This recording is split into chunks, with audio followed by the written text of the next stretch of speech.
Good evening, everybody. Welcome to the February 6th meeting of the Weare Board of Selectmen. Please rise for the Pledge of Allegiance.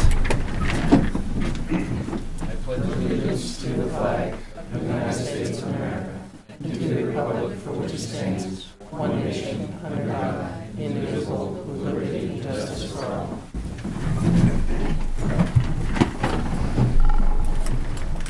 And I would like to ask you all to join us in a moment of silence.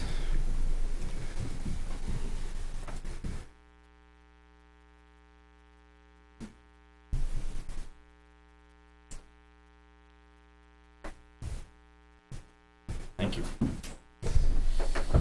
The floor is open for public comment.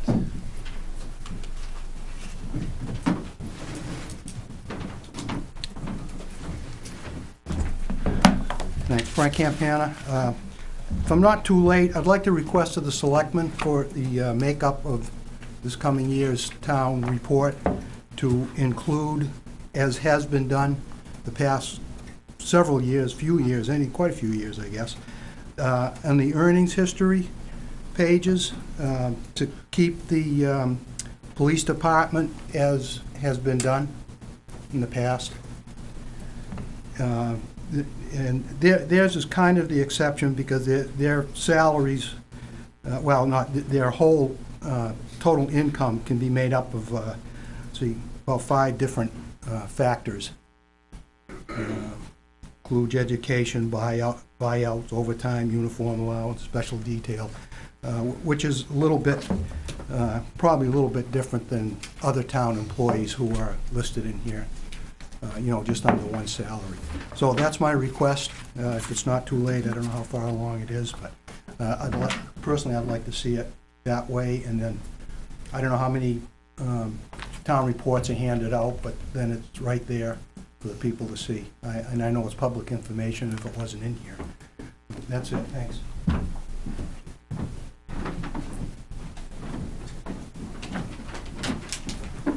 Good evening, Tina Connor. I'd just like to take a moment to voice my opinion and my disappointment in the way Article 4 was handled by the board chair on Saturday. I feel the action was a disservice to the fellow board members, as well as the department heads who put time into the creation of the budget as it was proposed. In the past, there's always been a presentation through the use of PowerPoint that somebody spent time putting together to show the highlights, the factors, the different things that would happen in the coming year through the proposed that you might not have through the default budget. I understand the right as a resident, but there was also a duty as either you volunteered to present that article or it was assigned to you. But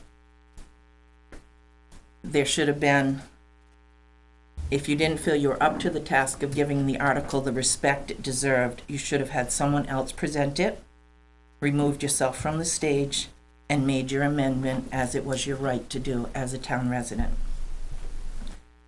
I was in shock. Didn't realize how much in shock I was over it until later when I was explaining to my husband what had happened.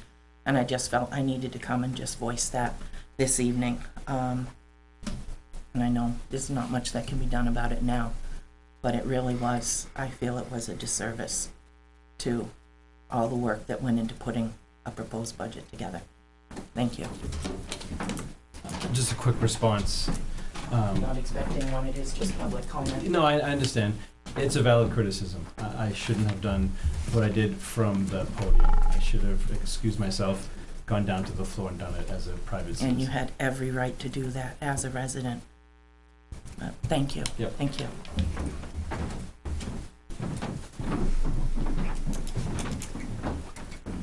Lori Davis, I appreciate your apology, Keith.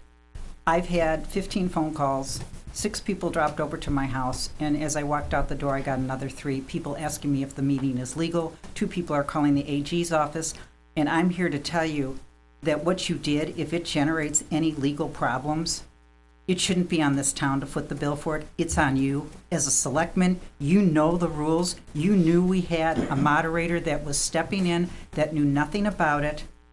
And while it's up to the moderator to run the meeting, She didn't know the rules. And even though we had a lawyer there, you knew better. And if it costs us any money, I will stand up and demand that you handle the expense instead of the residents, because there was no excuse for that.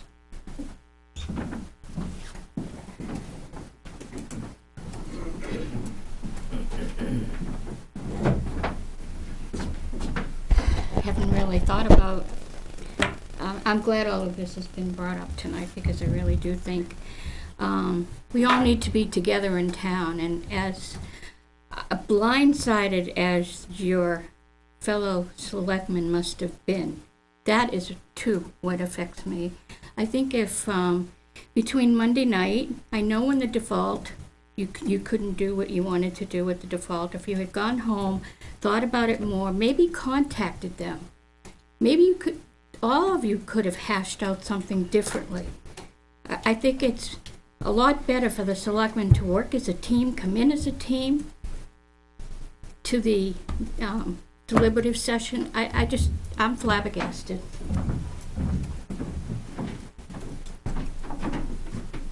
I'd like to follow up on that, because I served 6 years on the school board, 11 years on this board, and it's always been a matter of we as a board, on all of those boards, make a decision, and then we as a team stand behind that decision. That's the way it is. And there are always people on the board who don't agree with that decision. And I could point out examples in the past, but I've never, ever had an occasion where the type of thing happened where a member of that board basically sabotaged the decision of the whole. And it really is, somebody texted me and said, "You must feel very betrayed," and that was a good way of phrasing it.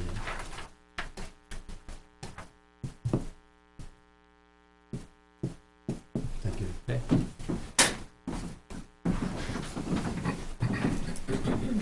Benjamin Knapp, Public Works Director. This is my first year putting together a big budget such as this town, and I was told to really, not put in, not overblow what I thought I might need to spend. So we really worked hard on it since October. And I guess I just am disappointed, not at one person, but as the group that pulled this off. The audience was stacked. And it was pre-planned, and it also was confusing. I'd like to bring that up too. I know 6 people, and it lost by 6, mind you, that voted the wrong way by accident. Now that's their own fault, but it wasn't a fair vote because they were blindsided. They didn't know what to expect, and the yes votes, they were stacked in the audience. And we're told by department heads, as department heads, to only spend what we need to, turn back the rest to the taxpayers. And I don't think this is the message to send to anyone, that we had $5 left over last year, so we're going to take it out of your next year's budget. That's just going to tell us to find a way to spend it. And that isn't how we should operate as a town. I think my time was wasted, and everybody else's time as the highest paid members of each department. I could have sat in the seat of an excavator and served you as taxpayers better than wasting my time marking numbers on a piece of paper.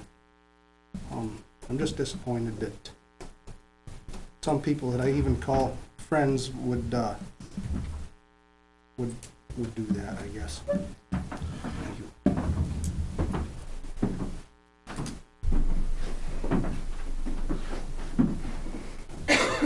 Any other public comment? Okay, department head and committee items. First on the agenda is the locker room renovation project. Yeah, you had asked the last time that we roll out these plans. I only have one set of plans. Both Sean and Bob are here. I'll get the, you're looking just for the out, design of the building, correct? Footprint?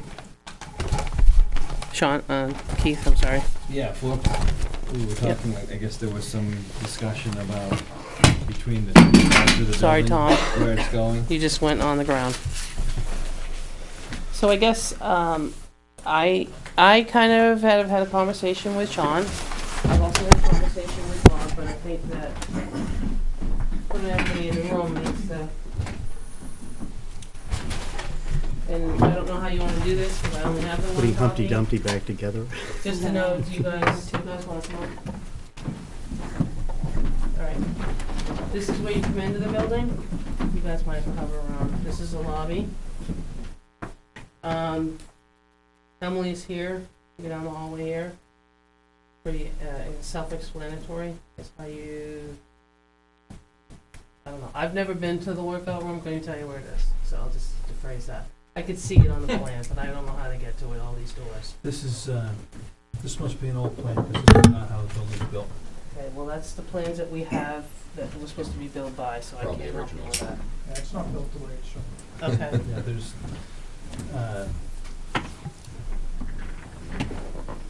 this is a doorway here, and that's how you get into the room. Is it a door or just an opening?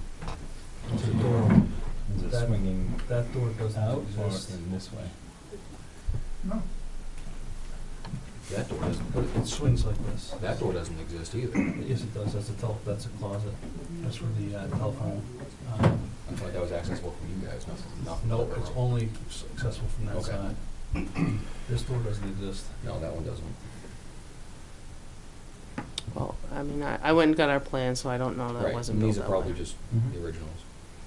I don't think that does it.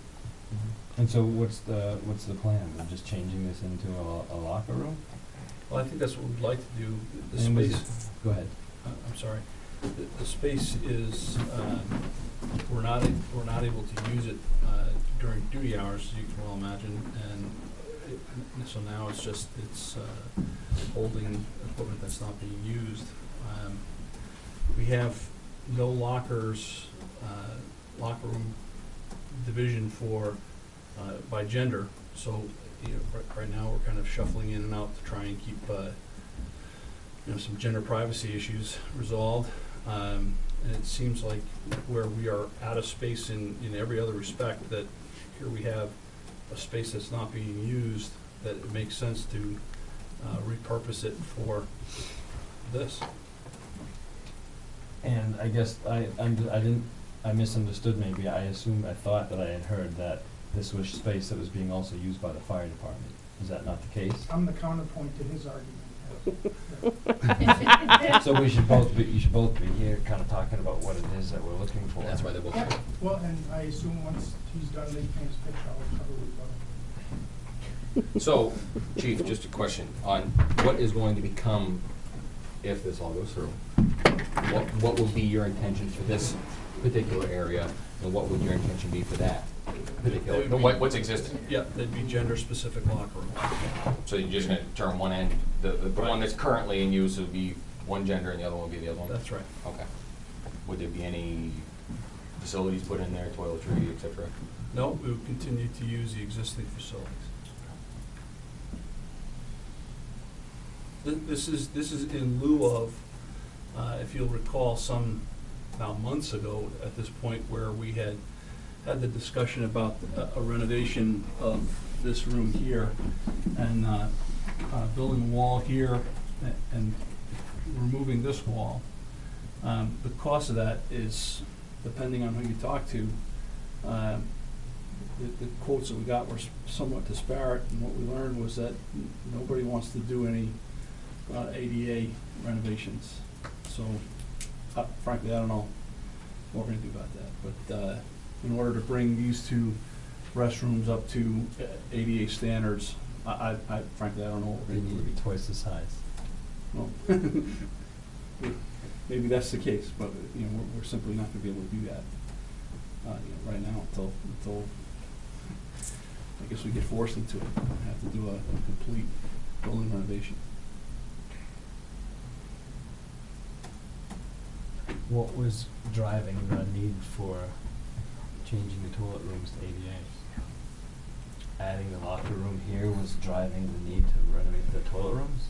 No, it's one of those, while we're having the conversation, it became apparent that we were not in compliance, and it's a preventive. So it's, now we're in a position of, okay, if we're not gonna be able to prevent it, what are we gonna do? And I don't have any answers for you. Where is the shared space, or, originally planned as shared space? No, not for the genders, but for the fire department and police department. There's one room, there's like a workout room that was supposed to be for both. That's what we're talking about. That's, the space. right, that's the one right there. Yeah. And it has access from both sides? No, From this the is an outside external. and from the PD. From inside. Okay. So there's no entrance from the fire department? No. That,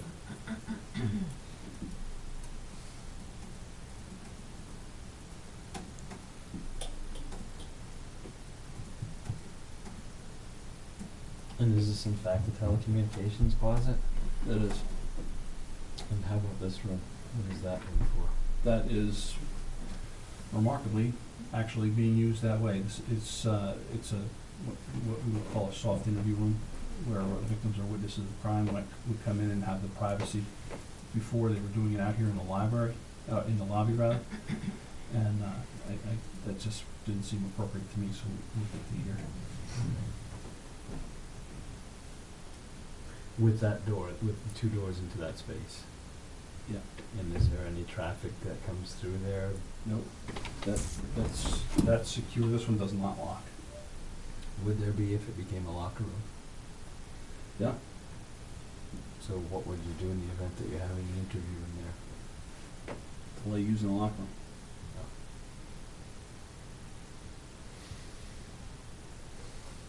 It appears to be a pretty big room. Have you laid out lockers to see what the counts are? What you need? It's bigger than we need in 2017.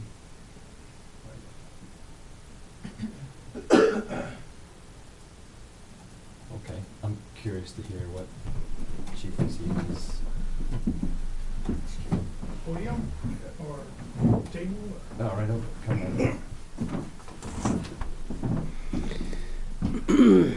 Well, first off, this is a shared space. It was intended to be a workout area, and while the police may not take advantage of it, our members do. We have several members that do use that space as it was intended. I was approached by the sergeants back about a month or so ago about this plan, and I have a copy of the plans too, and went over there and looked at what they have for space and how they use their space, and the police department has, it's a jumble of rooms, and it's very difficult to get any carve out. Every space seems to be shared purpose, but I think that given the fact that is shared space that's utilized by us, to lose it is we lose it, and there's, we have to make other arrangements for that function. I feel that the police department, while I can totally sympathize or empathize with the need for male and female locker space, I think that by using or in search of male locker room space, their square footage requirement is much larger.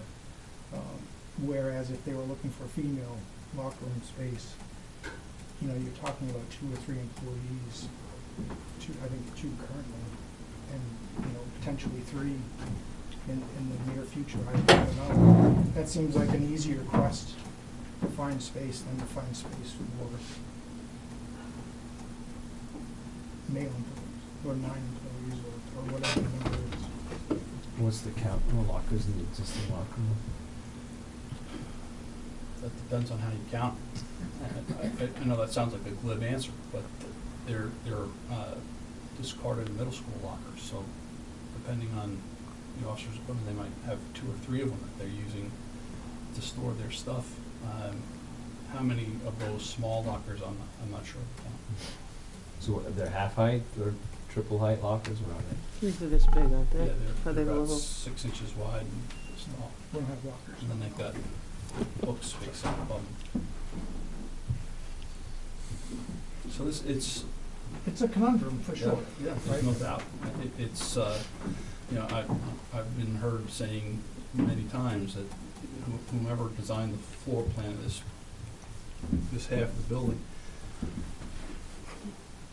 don't wanna You could probably look it up. suggest violence, but it's very poorly designed, leaving space, you know, unusable space, and there's simply nothing we can do about it. There is no, I agree with Bob entirely that it would make sense to try and find space for a smaller number of people, but there is no space for a smaller number of people in the existing facility.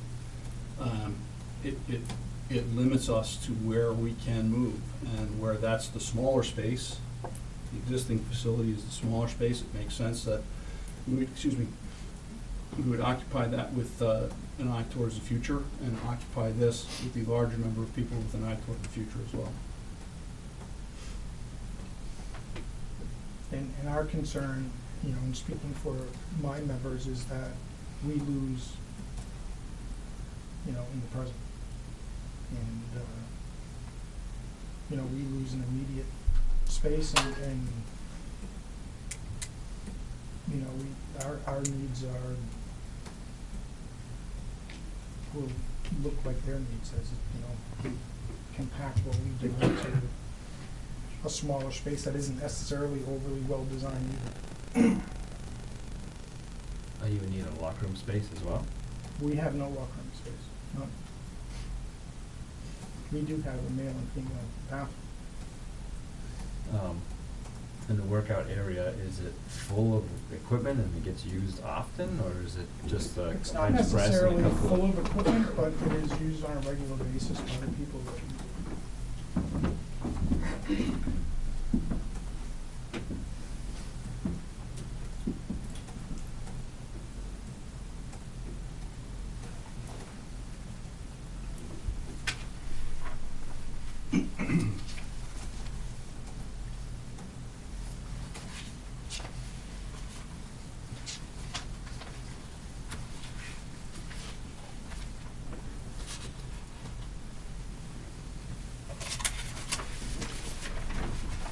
Probably put a speaker on it.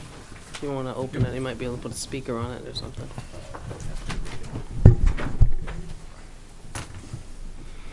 I'm just wondering if, how much of the space would be needed for a locker room and to accommodate exercise equipment if there were a wall in here that landed It's well. really a smaller space than that picture. I agree with Bob. Yeah, it's not overly wide. There's no subdivision of that space that's gonna make an adequate substitute for proper locker space or proper workout space. It just simply is not. And what happens in the day room here? There's the kitchen table, there's the workstation that the employees do their home reports on. You know, it's not a great space the way that this room juts into that, because there's a door. There's a door there. It's not, it's almost like this deserved a hallway at one point, maybe, but didn't exist. It's like living in a 1970s ranch. Just looking at larger spaces in the building and Yep. asking about them. Yep. So a multi-purpose room That's the suggests room that we use multi-purposes. for training. That's the training and the meeting? Probably a little bit longer than this room is. Yeah, I've been in there. Yep.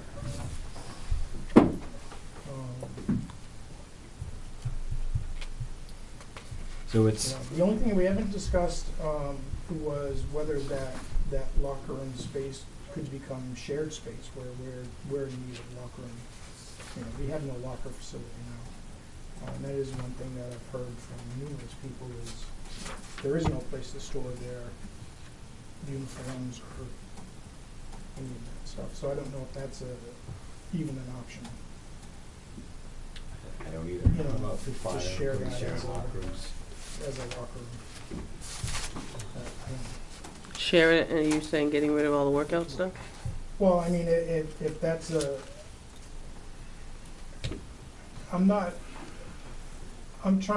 I have members that use that space, and it's important to them. And so we would, ultimately we would not prefer to lose that space.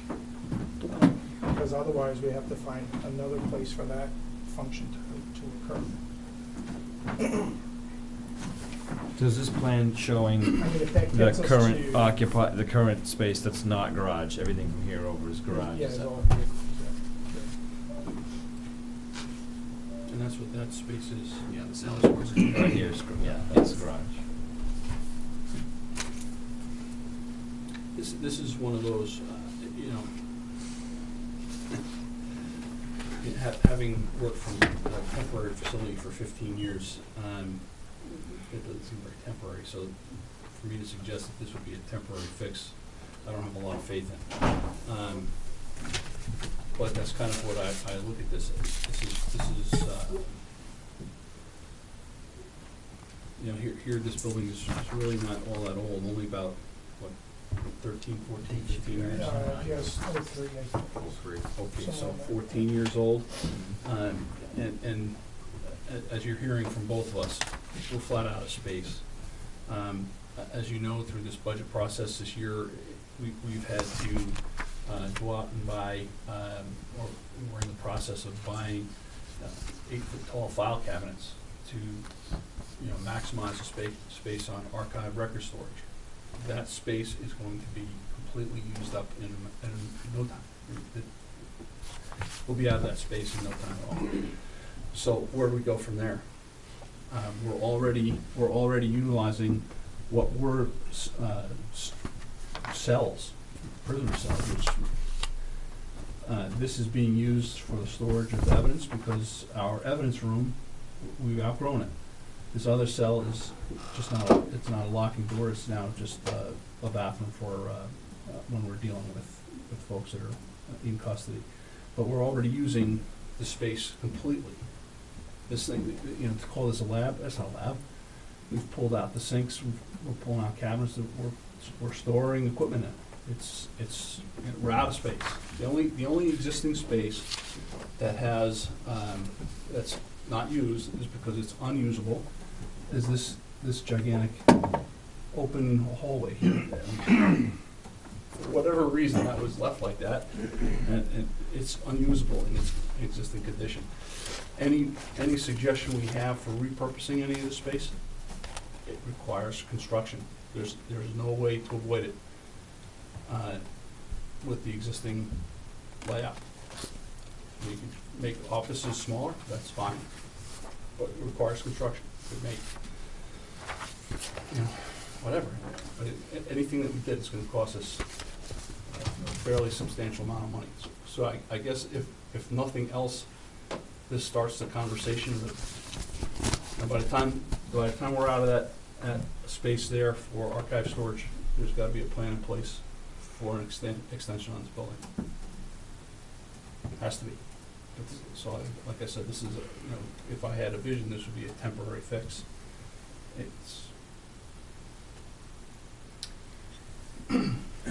Is there anything about the nature of police officers in the locker room that would be a bad idea to have firemen in there as a locker room as well? And I'm asking that from a point of ignorance. Because, I don't Just for what? Their ego. Oh. Theoretically, it's supposed to be, lockers are supposed to be secure, and that is where we store weapons and things like that. But they're supposed to be locked. Unlike where we store weapons now, that space is, we have cameras inside and outside of it. we certainly couldn't do that with a locker, and we do that in a public space. So, So you store your weapons in the locker room, in the lockers? yeah.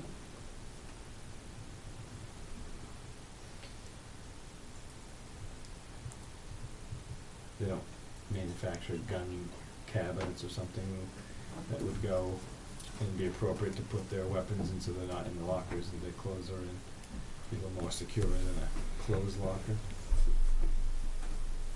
Yes, we can do that. We've got a locker right now that's for the rifles that were donated for us, and that's in this space. This open space here.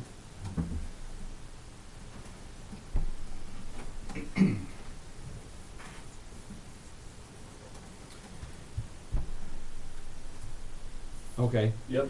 it's not gonna get resolved tonight, but I think we've heard both needs anyways. Oh, sorry. So where do you go from here? Chief, question, all that was labeled WPA, if this would go through, where would that equipment go? Comes back to the homes of the officers that own it. Oh, so it's privately owned equipment? Yes, I thought it said police association on it. it is, but most of it's donated by the association to the association, so it's, Where do we go from here? I would suggest setting up a meeting with our designers that we've secured. If that's the direction the board wants to go with some sort of construction project here.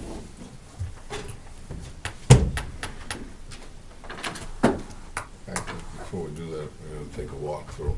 Yeah. Looking at a set of plans They're that any of that, are right? incorrect, are a lot different than going there and, or pictures than going there and seeing the physical plant itself, and then maybe taking a few measurements of our own, and we get a general idea what it looks like. I think. in fairness. Are you gonna do that as a group? Are you just gonna go over individually? What are you gonna do? We can go there individually, and that way we don't Then you have don't to post it as a meeting, yeah. Right, I'm just asking, that's why I Yeah, said. I think that would be, make an appointment with both chiefs, and Okay. we can do it individually, take a look, quick look, so shouldn't take long. Could we have an opportunity for the Board of Fire ones to go through too? Definitely. 'Cause It we're involves you guys. concerned about it too. Yeah, it involves you, it's, you know, you've got a stake in that building, the fireworks. And after everybody walks through it, I guess the process I would see would be that, so if we're gonna go with team design that we've secured as our designers Well, I for think, now, I think, that a initial meeting with them would include anybody from the Board of Fire Wards, would include the fire department, would include the police department, so unfortunately, their first meeting would be similar to what we just did, more of a listening and understanding and walking through the building and understanding what the layout is and what the needs are, and then having them come back with something that, I think definitely the Board of Fire Wards have to, because they got some say in that, you know, it's just not us, it's the selectmen. So that building comes under their control also. Yeah, I think we have to narrow it down a little bit before we bring in the professionals Yep. and pay for them to do it. Right, we need to get some We direction. have to, yeah, get some direction. We have to make a decision on that room, and that probably comes Or- back to us. Or any place else, Us and meaning all of us. the collective us. I guess I don't see it quite that way, Tom. You're not gonna pay extra because they see the entire building. But what you're gonna pay for is for them to brainstorm and consider ideas that we may not have thought of. And having listened to the problem is when they'll develop potential solutions to it. Otherwise, if we come up with an idea and decide, what are we paying them for? No, I'm not saying, Drafting? I'm not saying to decide it, but I'm saying at least we have some written suggestions in different directions to go, so we have more than one plan, A, B, or C. So if one doesn't work out, they're the ones that are gonna give us more ins and outs on what the structural makeup is gonna be, and what they can do, what may not be able to be done. And the sense I'm getting right now is that that room is in contention as far as dividing it up or doing away with it, so, and it doesn't really meet the needs, even though it's kinda there, so I think we have to look at the whole thing. And let them, and then give them some ideas and have them do their own separate one and come back to us. And then we can see, we can hash something out. I think it's gotta be a collective. We're involving so many, more than one agency and more than one group of people that we have to make sure that we satisfy both their needs. And I think we have to go through and look at it first and come up with some general ideas and throw them at them and let them do the rest of it and see if they may, and then come back to us and see if they meet it. Well, next step is to walk through it. And you guys will do that like soon Before and next keep it month. moving? Okay.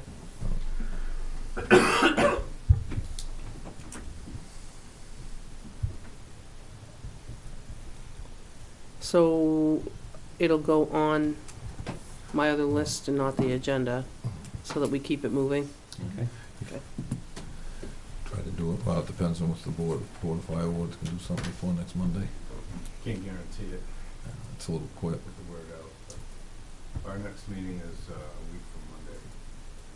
Right? So, Week from tonight, isn't it? Also depends yeah, second Monday. somewhat on what happens at the polls too, as far as what we Is that have like money this for, Monday? because we only have a total of $70,000 in that account now. And we're gonna have to pick and choose. I'm not making a judgment on the Well, project. but at least we get an idea. Yeah. I mean, that's why before we move too far on it, knowing that it's temporary anyways, because you're gonna have to have storage space and whatever in the future. I'm gonna ask, how do you, a bigger project, down the road, we're gonna run out of space. You've seen it done and just make a second floor. Is that something that, I doubt it, not on a building like this, because you've got a gable, you've got a pitched roof on it, and it's gonna be basically okay, tearing down, restarting if you're gonna do that. okay. I'm just asking. Don't know if that building's set up for I'm sure structurally. it's not. Well, unfortunately, it's kind of, there's not a lot of room for an addition. Because if you think about it, that was put there just barely meeting setbacks and everything else, and turning radiuses. Because if you see where it is, there's a house here and there's a house here. Yep. So I'm not sure, that's why I asked about the second floor. See, when I remember this being built, this is, I'm trying to date myself here, but when that was being built, I remember that there a lot of talk going around that the police being in this building was a 5-year plan.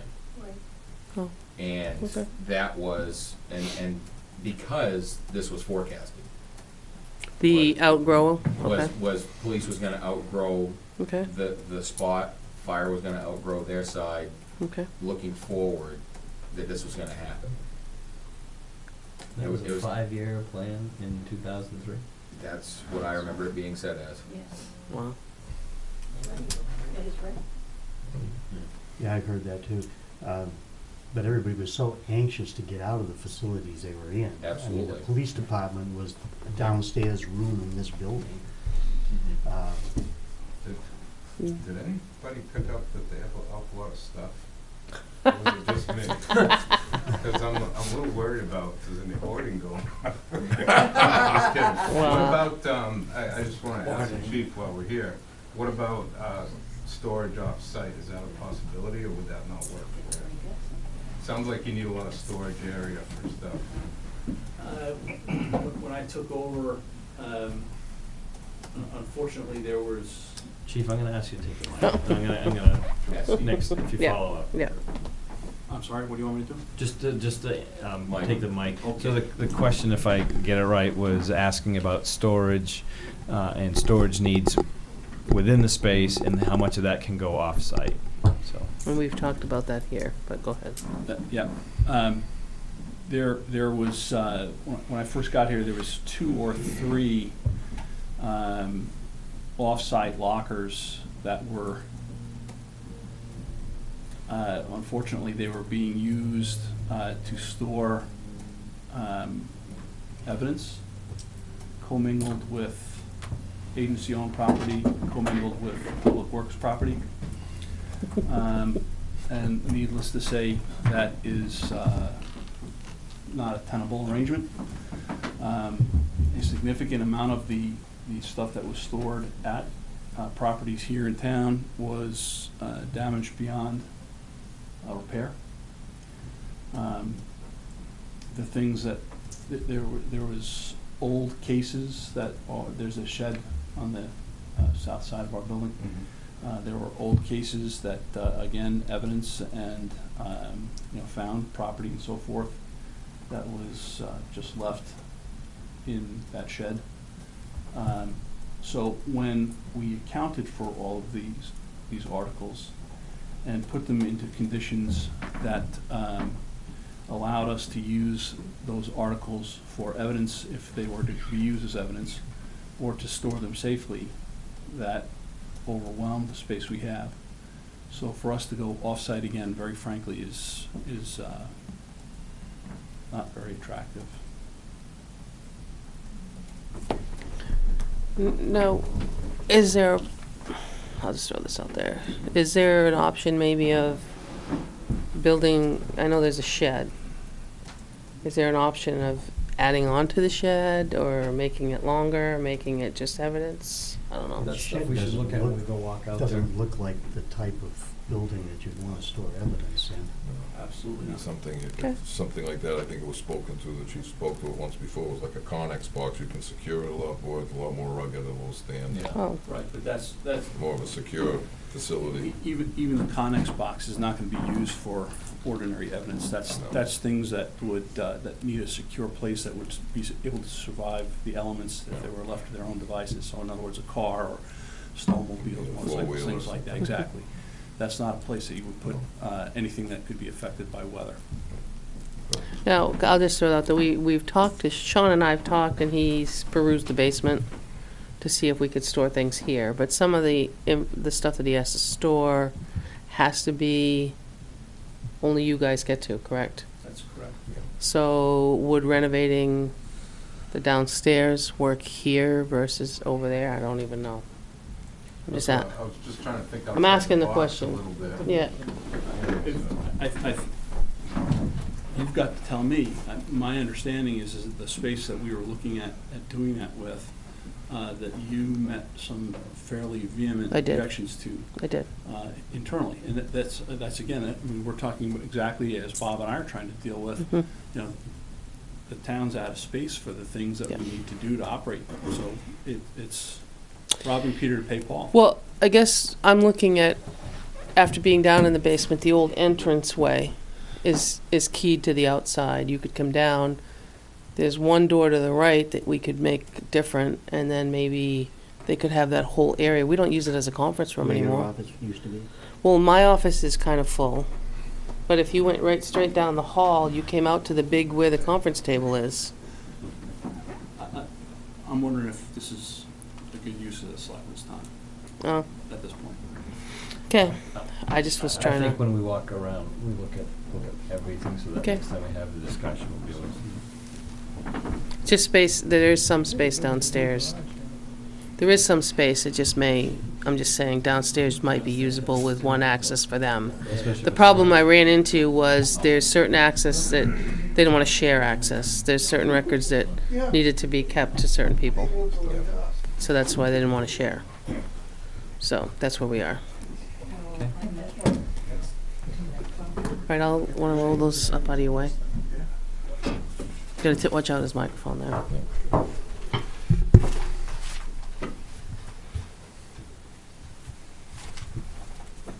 Okay. Any other department head items? Well, I guess I'll ask the big question.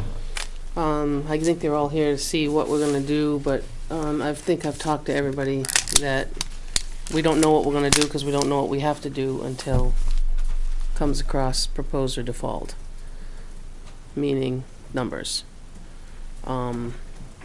The proposed cut was about $108,000, and not sure, I've spoken with Sean and Benji, I didn't get a chance to personally talk to Bob today, but they're kind of looking at is there a direction? And I don't know that we have a direction. I just want to share that until we know what the vote is. March vote? Correct. Unless anybody wants to key in on something. Well, it's almost like typical when we have a default budget that's lower than the proposed budget. We operate on the assumption that we're gonna be using the default budget until the election happens, and then can make adjustments from there. So within that proposed amendment, I'm guessing that we work out where it comes from as a potential. Well, what would be spent between now and the vote would be the things that would have to be spent Right. regardless. Right, we, yeah, it's not, Your employee costs, Your payroll. payroll and insurance, and required contracts and so forth that you Mhm. would be, that have to be paid anyways. And we're only talking about a little over a month before the True. vote. So True. I don't think that if there's a proposal that would be spending that's different from last year's budget, not just in amount, but as far as purpose, that anything would be done on that until after you got the vote anyways, which is about, 5 or 6 weeks from now. I guess what I'm asking is, I guess I would work with all the department heads to try to come up with that bottom number. Right? For each department? We have to come up to that number. So I guess I'm asking that that the department heads and I and Beth can come up to that number is what I'm asking. I mean, you're not gonna look, Everybody knows how that number was derived. You could follow those lines across like we had talked about before to come up with bottom line numbers for all. everybody knows that number wasn't the number that I had proposed though. That's where I got it from. That was written Mm. from that night that we had talked about what would the number look like if we had carried the Right, but default. that was not the number that I gave, that's all I'm just But saying. the two things don't have any relation. I mean, I understand where you were coming from, Keith, but they don't have any relation. We worked for 4 months on a budget that was approved by this board. Now, you didn't want to see the default budget in the condition that it was in. But this proposal doesn't affect that default budget at all. What it does is it takes away from, if it passes, it takes away from the budget that was submitted by the department heads, which was, even the finance committee was happy with it the way it was. So was I. But the only thing that your proposal could do is take money out of that. And it was just, there's no need to argue your purpose for it, but that's the effect. It's a cut in the proposed operating budget, which means that if it comes through, because people look at it and they say, well, gee, the operating budget's lower than the default, I'm gonna vote for the operating budget, then we've lost over $100,000. So what we've got to do is figure out, okay, what percentage did we lose? Then we've got to go to the department heads and say, okay, it's up to you, it's your department, but you got to go through and cut 2%, which is about what it's going to end up being. Because there are some smaller areas where there's strictly salary and you can't do anything with them anyways. So that's what it's going to come down to. If we end up passing the operating budget, then you're going to be asked to look at your budget and say, where can I get 2%? Or something in that range. If the operating budget were to fail, the default budget would go in, and you'd be just about where you would have been with the proposed budget. And I know that was the whole point of the controversy, but, that doesn't change the facts that we will have cut $108,000 out of the operating budget, and we'll be turning it over to the department heads and saying, find out where you can take it from. And that's the only fair way to do it, not for us to say, okay, we're gonna take the fire department budget and we're gonna do this with it. You know, Bob has to make that decision, Sean has to make the decisions on the police department in conjunction, of course, if we want to, with Naomi, but that's what's gonna happen. I guess I was just leading out there, because I know Benji's got snow coming, and they're staying here, but we aren't gonna have that discussion at all right now, because we don't know what we're up to, right? Yeah. Basically. Go line by line at this point and recraft it. Okay. I mean, I'm just saying I'd be happy to work with them is all I'm saying, to come up with that number. See ya. So, I mean, I think some showed up here because we had a conversation that we didn't know if there was gonna be direction tonight or not. So I'm just saying that without the direction, I'd be happy to work with them and we'll come up with whatever we have to come up with. That's all I'm saying. Which would all be tentative until after. Oh, yeah, no, I'm just saying, but I just didn't want them staying tonight if it was, Might as well be you know, prepared. we're not gonna discuss it. That's my whole point of bringing it No, I up, think- so. I think you get a better idea. Just to work on it and come up with a plan. Yeah, I think people have to do some thinking. It's a few weeks from now. You don't even know what you got, so. So, I guess unless, Bob, I don't think you have to stay. I mean, you're welcome to, Sean.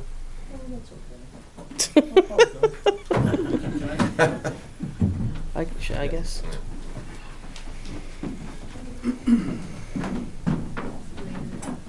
As I would expect that you would hope of your department heads, I have looked at this from the perspective of, okay, what if? Planning for something like this requires worst-case scenario. And I will tell you that after having worked since really August on our operating budget, I can tell you without any hesitation that absorbing this cut, I know that it would be shared across several budgets if necessary, but if the police department has to absorb the cuts that we talked about informally, we are absolutely talking about a reduction of services. There is nothing left in the budget that we can cut that won't result in loss of services or increases in liability. Period. There's nothing left. There's nothing left. This is added to that, which was not part of our budget discussions this year, is within the last 2 weeks, the state police have started going around the state to try to lobby support for legislation to give them a change in jurisdictional authority, because now we have 2 district courts that have found in favor of defendants, saying that state police that are called to communities of greater than 3,000 people do not have authority to enforce. If that continues without legislation to give the state police additional authority, we will not have police coverage here 24 hours a day, period. There won't be anything else we can do unless we pony up money. That money's either gotta get paid for the sheriffs to come in for 4 hours a night, or for us to hire police officers here in the town. That is where we are. And if that legislation doesn't occur in the next few months and the courts decide that state police don't have any further jurisdiction in this town, you're gonna have some very difficult choices to make. And we're gonna be behind the 8 ball as it is. I'm not quite understanding. The state police currently have jurisdiction. No. No, They do not. under In- RSA and- 106B, Right, they they're cannot limited operate. to, their authority is limited to communities of less than 3,000 permanent population. They may come in on request of the local authority. But what is happening across now in 2 separate districts is that defense attorneys are challenging the request. In other words, let's say,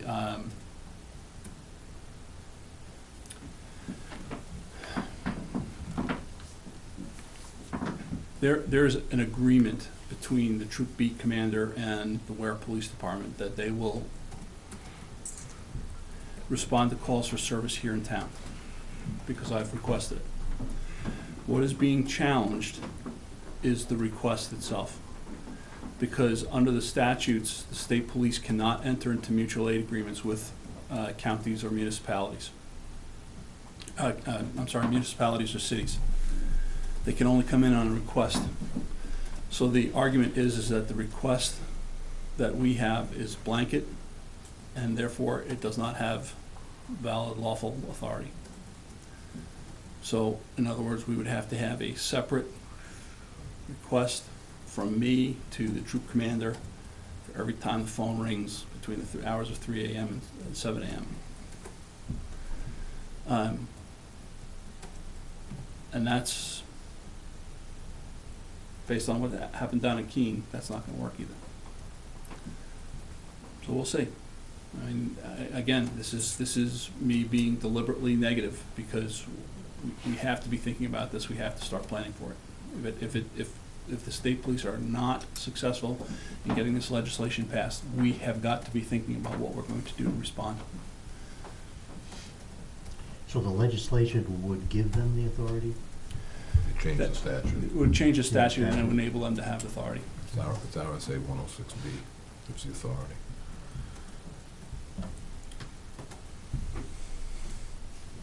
Anything else before I leave? So glad I could be a ray of sunshine tonight. Thank you. Good night.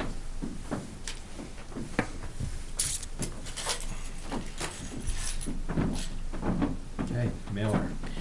The mailer, I usually get everybody's and share it, and I didn't get anybody's, but I just want to also preface that we don't have to finish tonight Okay. because of the fact that the Finance Committee's not meeting until Wednesday, so we can also have till next Monday night, but next Monday night really has to be the final.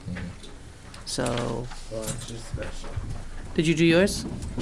I have it written on. No, those are mine, they actually have my article numbers on them, so. I have mine written. This year was a good divvy. I mean, I can go But make, It's not really that great. I have copies of mine Yep. to pass. Okay. I almost made copies, but. all right, you want me to go make copies? Let's see, it's the only one. Yeah, I have it saved as a doc file, so. Do you have copies for everybody? Jennifer, are you just gonna wing it? Just ask him.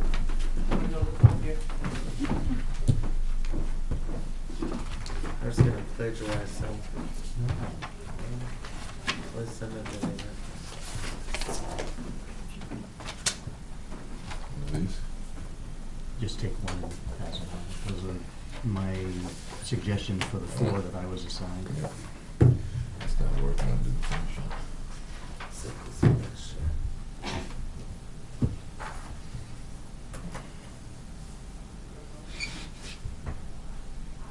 That should say adjustment, not adjust.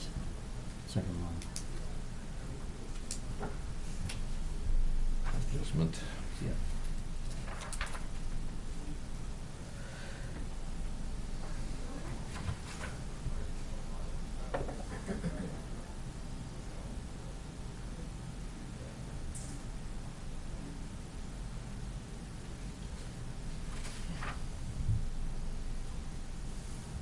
In that first one, I changed the wording because there was a concern at the deliberative session about the offset of the insurance premium.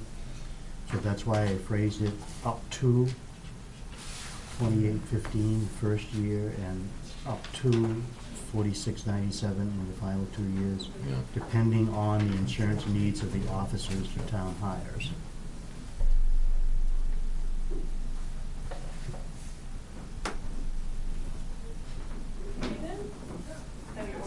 Have your oil changed?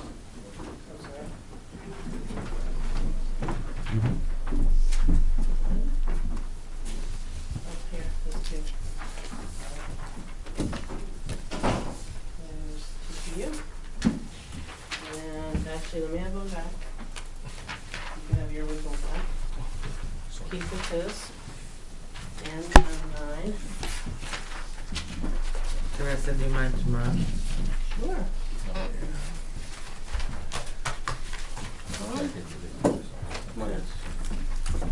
Okay, sorry.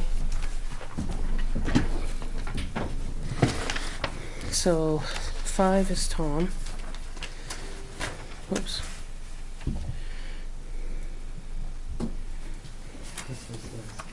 Looks good to me. Article 5. Okay. All right, just changes, it said adjust in the second line, it should be adjustments.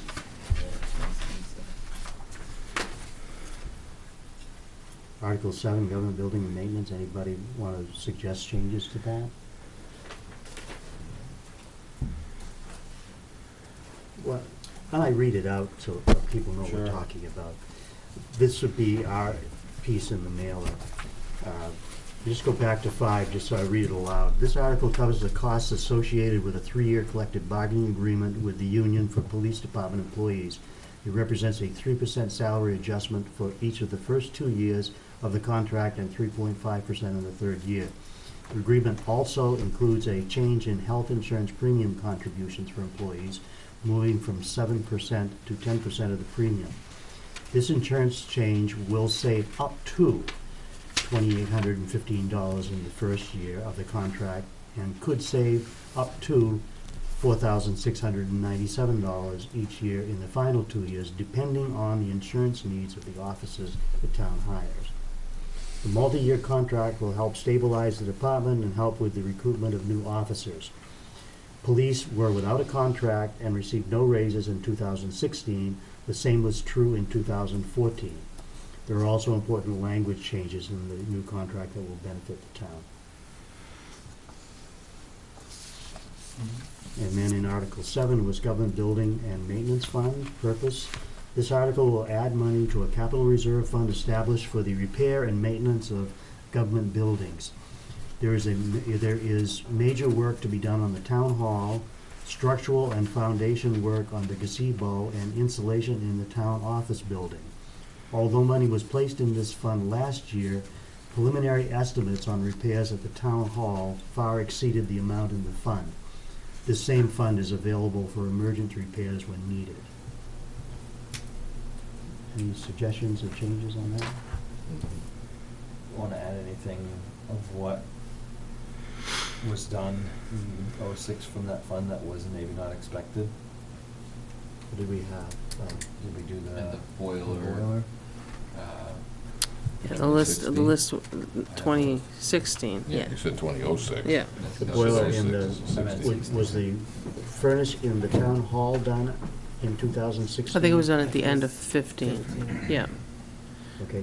I'd have to look at the list. Beth had the list Did I for us. understand Mike the other day when he was talking about, did the money for the library furnace come out of a different library fund? The Buxton money that was left. Okay, so Yeah. it didn't come out of this? It did come out of this. It did No, not? no, it did not. Beth listed, there was like 5 or 6 projects under that. Okay, he's got them. the Sallyport door at the PD, the exhaust fan system for evidence at the PD, a ventilation system at the PD, carpeting at the PD, stone building pipe replacement, fire department hot water heater replacement, and the gazebo and the town hall evaluations. Okay, well, I get, Yeah. I think you have, yep. I'll get That that was the email added form. in. Okay, so it's okay with the list? Well, I don't know, I just think that some of the things that came up that were unexpected in 16 might be a useful addition to this, because there Okay. is that discussion about what is this gonna spend, what is it gonna be spent on, and sometimes we don't know that. I would say that Mhm. list probably covered a lot of unexpected Yeah, things. I did. A water heater, furnace. Yep. Some carpeting. Carpeting, Yeah, we can fan, get those. exhaust fans, the Yeah, evidence the from Sallyport door, Sallyport Mhm. door. falling in on itself, yeah. Yeah, yeah. Okay. Did fall on somebody.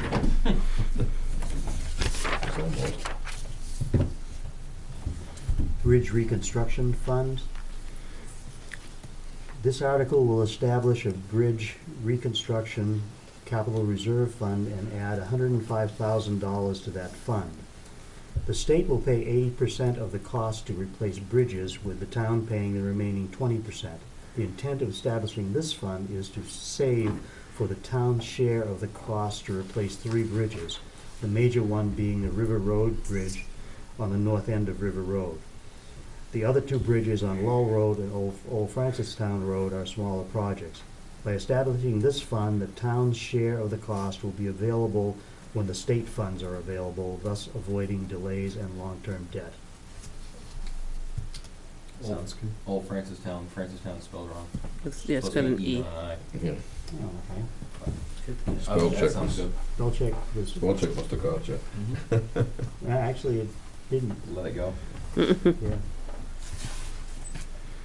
And then the town forester, I think this is exactly the same as last year's, I just did it. As indicated in the article, its passage would allow the Conservation Commission to withdraw $25,000 from the town forest account to pay for the services of a licensed forester to prepare forest management plans. All profits from logging in town-owned forests go into the town forest account. Nothing can be spent from that account without voter approval. Sounds good. Okay, so the only thing is to add some of the money spent out in 2016 for government buildings. Otherwise, we're okay.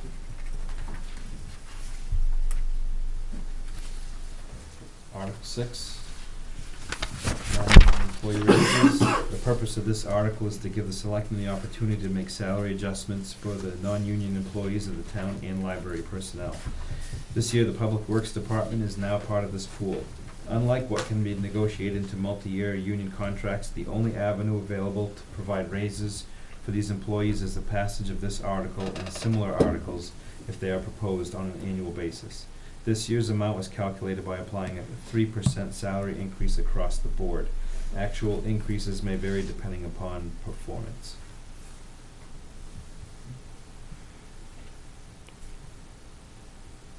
Anything? Sounds very familiar. It does. Article 15, Cypre accounts can sound familiar too. These funds are used to make improvements and repairs to town cemeteries. This warrant article is required to allow a withdrawal from the Cypre account for the cemetery trustees to be able to spend it.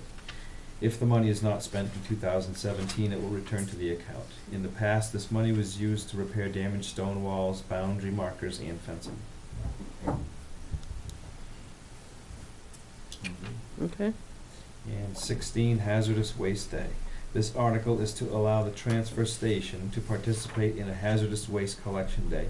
This gives Weare residents the opportunity to properly dispose of oil-based paint, stains, poisonous cleaning supplies, and other toxic waste we've been storing up all year.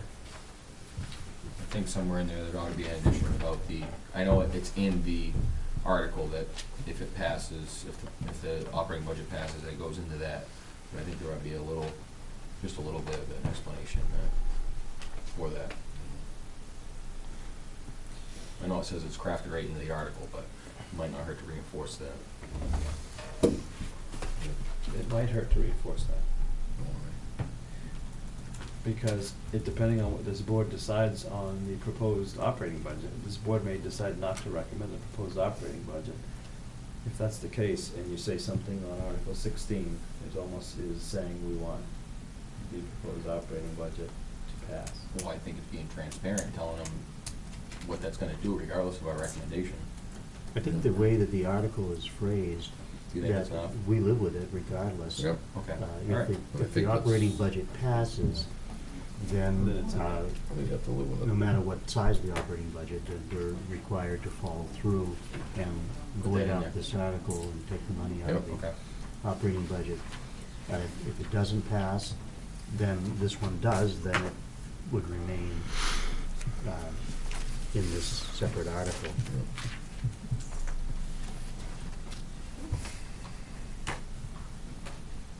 Okay? That doesn't really answer your concern. No, That's the way if the board feels confident that the craft of the article is enough, then it is. I think so, actually. All right. Okay. Mine? Yep. All right, Article 9, air packs. This warrant article is intended to replace the fire department's self-contained breathing apparatus at firefighters wearing the house fires. The service life of these units is 15 years, and the current units have met their life expectancy. The intended replacements are factory reconditioned units with new air bottles and new face pieces. Although reconditioned, the expected service life is still 15 years, and the requested amount is about half of buying completely new apparatus. Approximately $4,500 from the air pack replacement capital reserve fund will be used to help offset this cost as purchased. Sounds good. Nice job. Article 10, this article is intended to replace the 1982 Mack six-wheel dump truck which DPW uses as a frontline plow truck. Coupled with its 35-year-old age, condition, and unreliability, the truck has also unrepairable damage to the frame rail. The switch to a larger 10-wheeler will allow more sand salt to be hauled to keep the truck on the road plowing longer rather than having return for more product more often, taken away from plowing. Approximately $35,000 from the Highway Vehicle Replacement Capital Reserve Fund will be used to help offset the cost of this purchase. Sounds good to me. This one should sound familiar. Article 19. As years pass, this article would allow the Conservation Commission to withdraw up to $125,000 for the purchase of new town forest land, if such land becomes available in 2017. If there is no land available for purchase, the money remains in the town forest account. Any purchase must be also approved by the Board of Selectmen.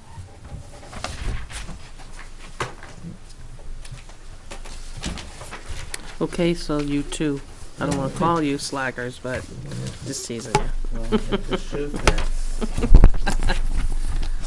So we've got most of them, so we're still missing, My 3. I'll send you mine tomorrow.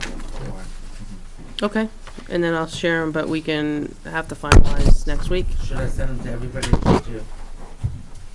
You can send them to me or send them to everybody, I don't care, just not everybody reply. Yeah. Well, it's fresh in my mind, so can I make a request? Yeah. I'd like to hear Steve Roberts speak for me. Could you Steve, come up to the mic? What's that? Could you come up to the mic for a minute? okay, This is under department heads? Yeah, it can be. It's just he stepped out when I wanted to ask him to come up. Sorry. I know it's a little early, but do you? Well, that depends. Well, no, early in the warrant article, Okay. I mean, in the town vote. Do you, as the chairman of the Board of Fireworks, feel the same feelings that Chief Kelly has About the reduction in service to the town? I didn't hear his whole thing, Okay. some of it. You know, it's concerning. We're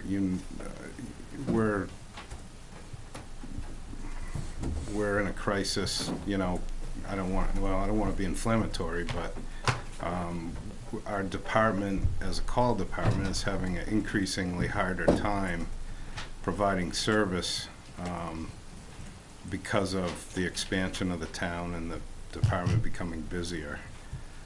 It's taxing the members more and more and more. So in order to try and save that system, because it is economical, you know, providing hours of coverage where, especially if we can target where the busiest times are, would certainly be, some relief to them, of not relief and reduction, but relief of the added burden that they're seeing is important. And the money that we put in the budget this year for the increased coverage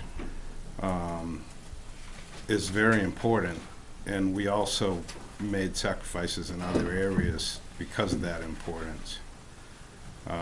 You know that we've had many years of a default budget, and I stood at this microphone last year and said the importance of getting, an approved budget.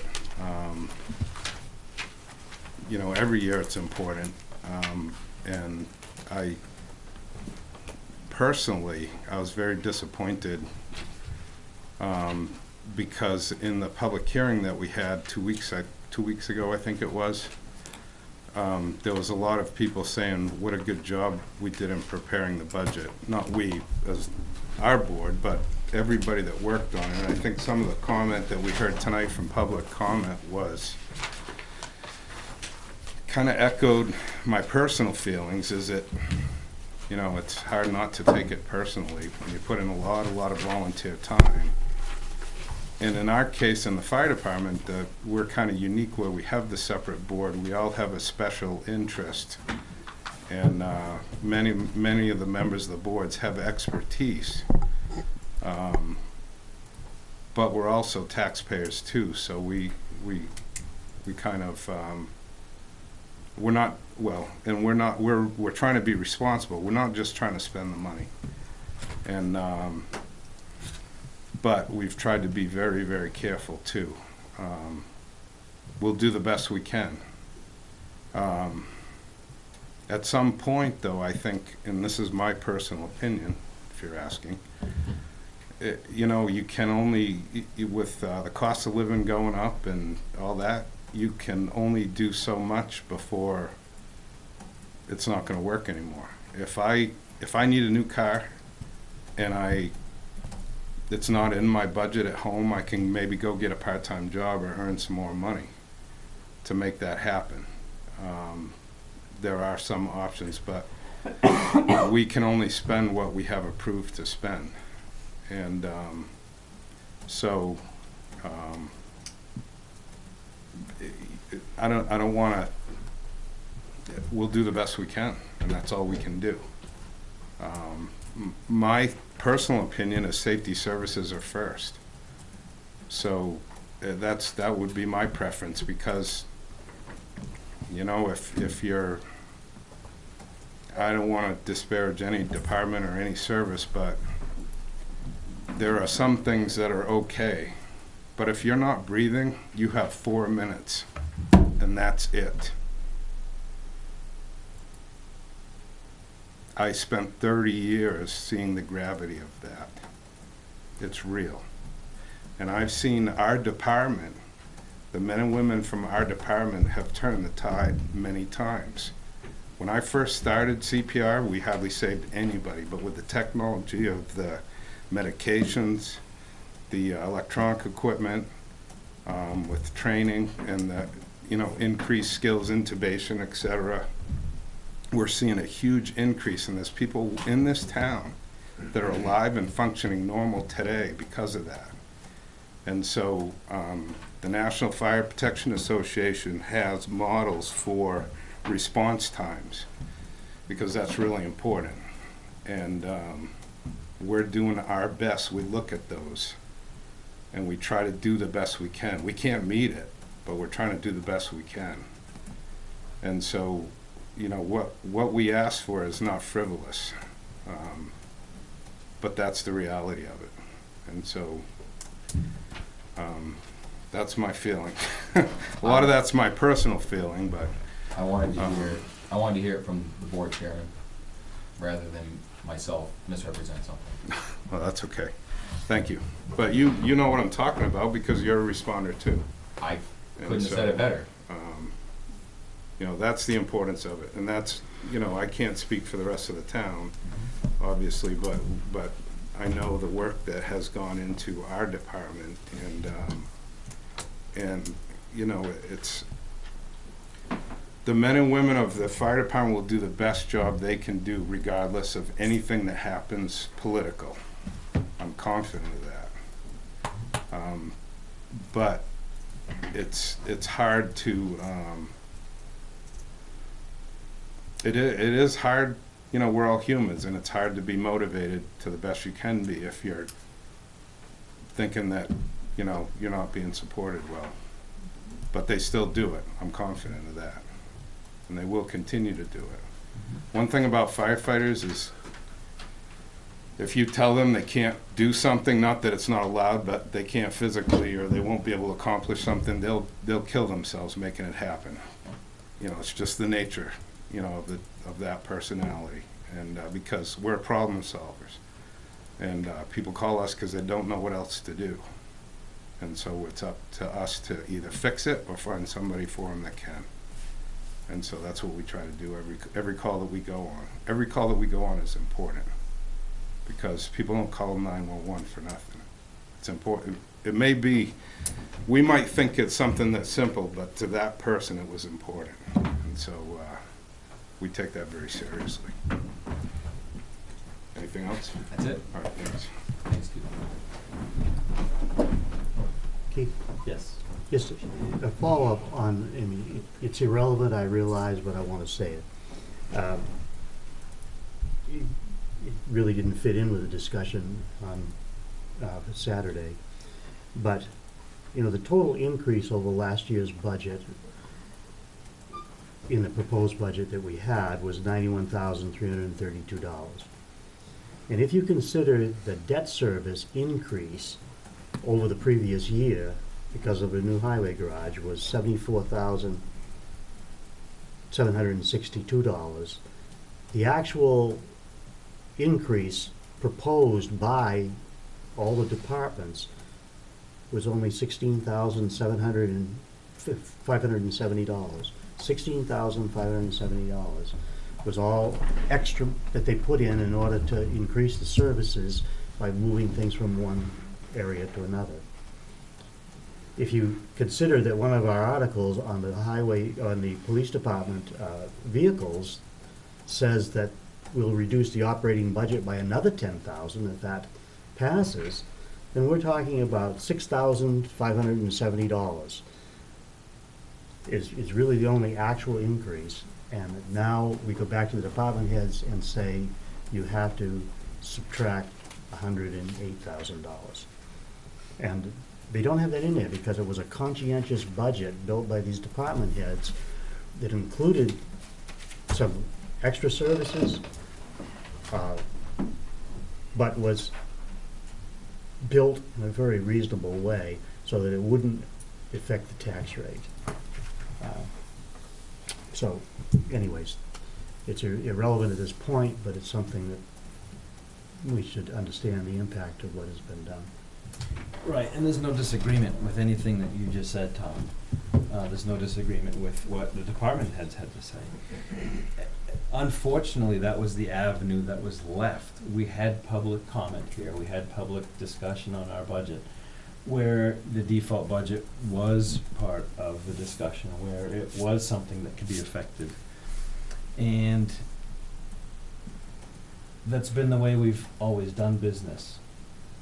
But for some reason, we decided that we weren't gonna do that. We were gonna have a default budget that is basically the same as what we're proposing, leaving no choice for the voters, and we had that opportunity. And when I asked again after our public hearing for this board to reconsider, what I heard was, literally, that's what the deliberative is for. And it's unfortunate because it's not the best avenue because of all the things that everybody is mentioning, but somebody has to be an advocate for the voters to have a choice, and I felt that that was the right thing to do because our default budget could have been crafted in the way that it had been crafted all along until there was somebody who decided to sue us. I thought it was the right way to craft a default budget and give the voters a real choice. They don't always choose a default budget just because it's lower. So that was. So I got a question. So this board never changes. Is that right? No, that's not right. Okay, so the board changes. So the way that we do things changes. It happens. It's called progress or progression, whatever you want to call it. And I feel that this is my personal feeling, not the board's, but what was done Saturday is going to make a reduction in services across the board. It's possible, I guess. Well, it isn't possible, it is gonna happen. That's what's going to happen. So is that what would happen then if we had proposed a default budget that was carrying the lower numbers across, that was carrying the fuel line across? I mean, I don't know what would have happened, but the only reason for that was because people, it had to do with the default budget. It had nothing to do with a very, very conservatively presented proposed budget. And yet the cut was made from that proposed budget, and I understand what you're saying. there was no but it's choice. irrelevant. You can't cut the default budget at the deliberative But session. it's irrelevant, what you're saying. It's irrelevant because, people could vote up or down on it, but because what we did was undermine the work of all the department heads. I mean, I got a valid question, Keith, and I'm going to ask it. When was the last time you actually went over to the fire station and talked to them? When was the last time you went to the highway department or the police department? I have that question because, I mean, I work with them hand in hand. I'm on the fire department. I see what the damage is that's going to be done progressively with the loss of the extended coverage. I rode along with the police. Not that, I mean, when I first got on the board, I rode along with the police, and the reaction over there was, "You're the first selectman I've seen over here that I can remember," and that was that there was 3 officers there. to do a ride-along and actually see what's going on here. I mean, we put the faith in these department heads to come forward with a budget and go, you know, this is, and I mean, Tom had the real numbers. They weren't asking for a lot. And I agree that the selectmen have done previous practices with the default budget that were legal until there was a lawsuit threatened to us. And then we decided to change. But again, that seat's changed, the seat's changed, it's happened. So I guess I'm very frustrated and concerned with the outlook of 2017.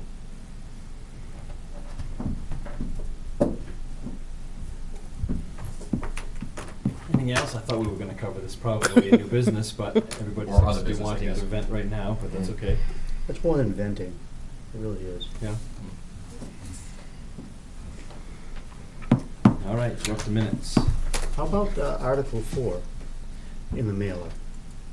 We'll have to write up Article 4 for the mailer next week, but we have to decide whether or not this board wants to recommend Article 4.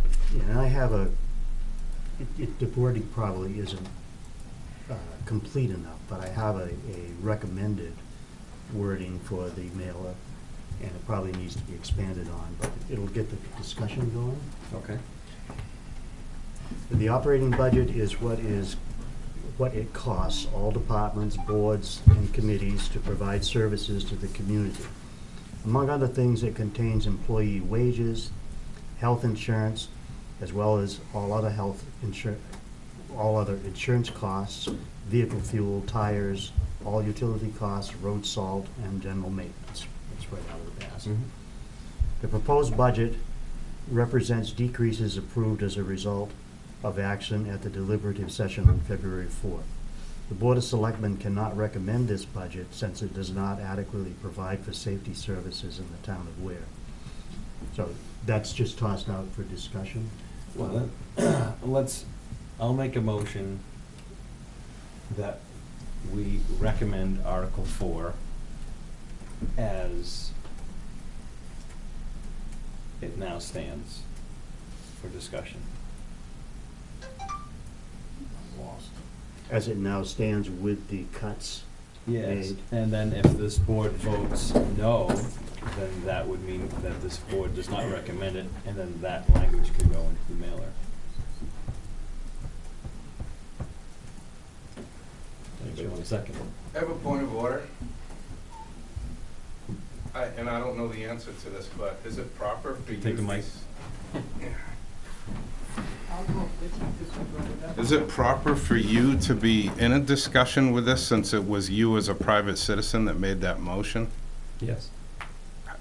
Are we sure? Have you talked to somebody about it? Because the Board of Selectmen is voting to decide on whether or not to recommend Article 4. I'm still a member of the Board of Selectmen, so therefore I would imagine that of course it's proper. Why wouldn't it be? Because your conflict of interest Saturday, where you stood up as the Board of Selectmen, starting to say one thing, and you turned around as a resident without clearing it with anybody else, and making an amendment to something when we hadn't finished the first part, very clearly shows that you had more than just the town's best interests at heart. That is a conflict of interest.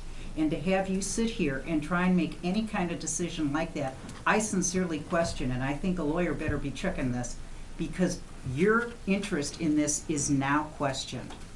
You have gone and done something that has damaged this town, damaged the credibility of this board, damaged the services of this town for your own personal reasons.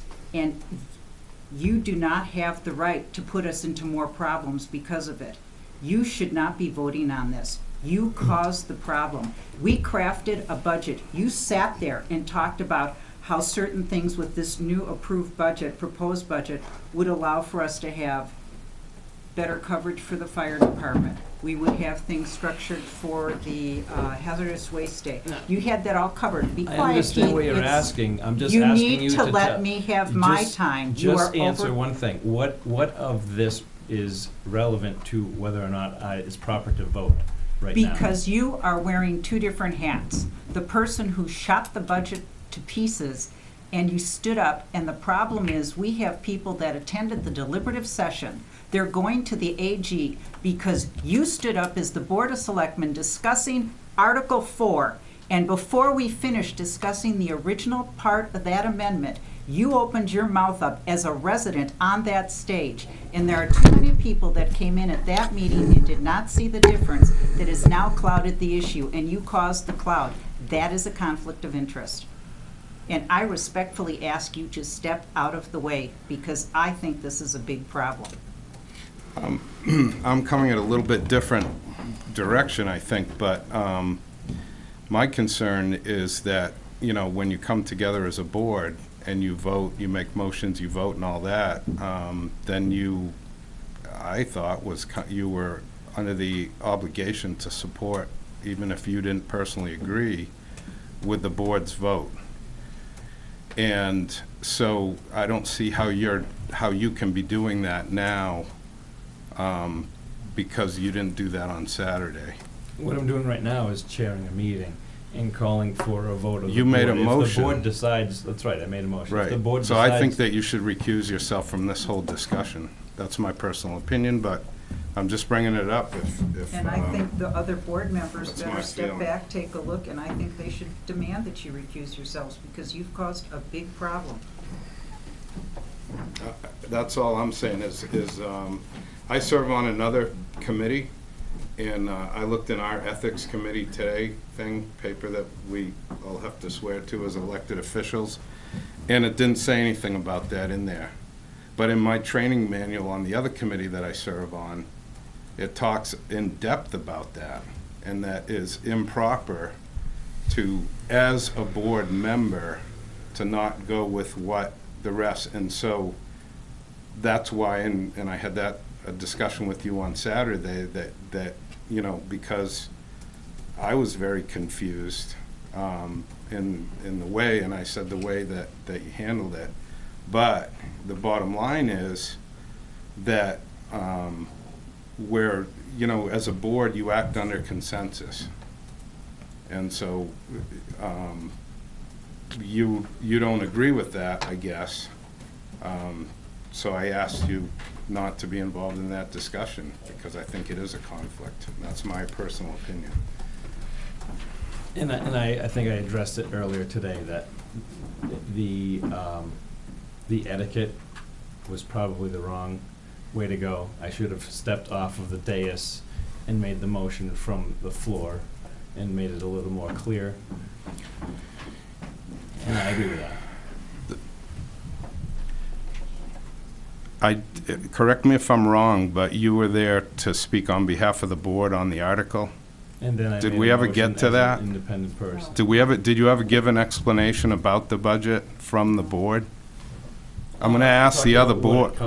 Well, let's ask the other board members. Did you expect him to get up there and present the article in support of what Right now, this? Steve, we did ask you to comment on whether or not you thought it was legitimate, so I think you've done that. Okay. Thank you. I'll leave it up to the board if you don't, you know, how you want me to handle whether or not voting on approving the warrant article. That's, I don't mind abstaining, but that's, Right now, I'll there's do a it with the, motion. Right now, there's a motion. well, it hasn't been seconded. Was there No, a second so- to the motion? No, There wasn't. So, So there is no motion. motion's good. Well, it still stands that the board has to make a decision on Article 4. And I think the board should make a decision on Article 4 before deciding on what goes in the mailer, because that clearly states a decision by the board. Right, and in the paragraph that I just read, it wasn't in the form of a motion, but basically it was a motion not to support the proposed budget. I will put that in the form of a motion, and then we can work out the wording for the mailer if the majority of the board feels that's the case. Would there be a second to that motion? What was it again? What's the motion? The motion is that the Board of Selectmen not recommend the proposed budget. I'll second it. Okay, it's open for discussion. And I think that, and again, this is my opinion, I think, Keith, it's up to you as far as whether you feel appropriate or to abstain.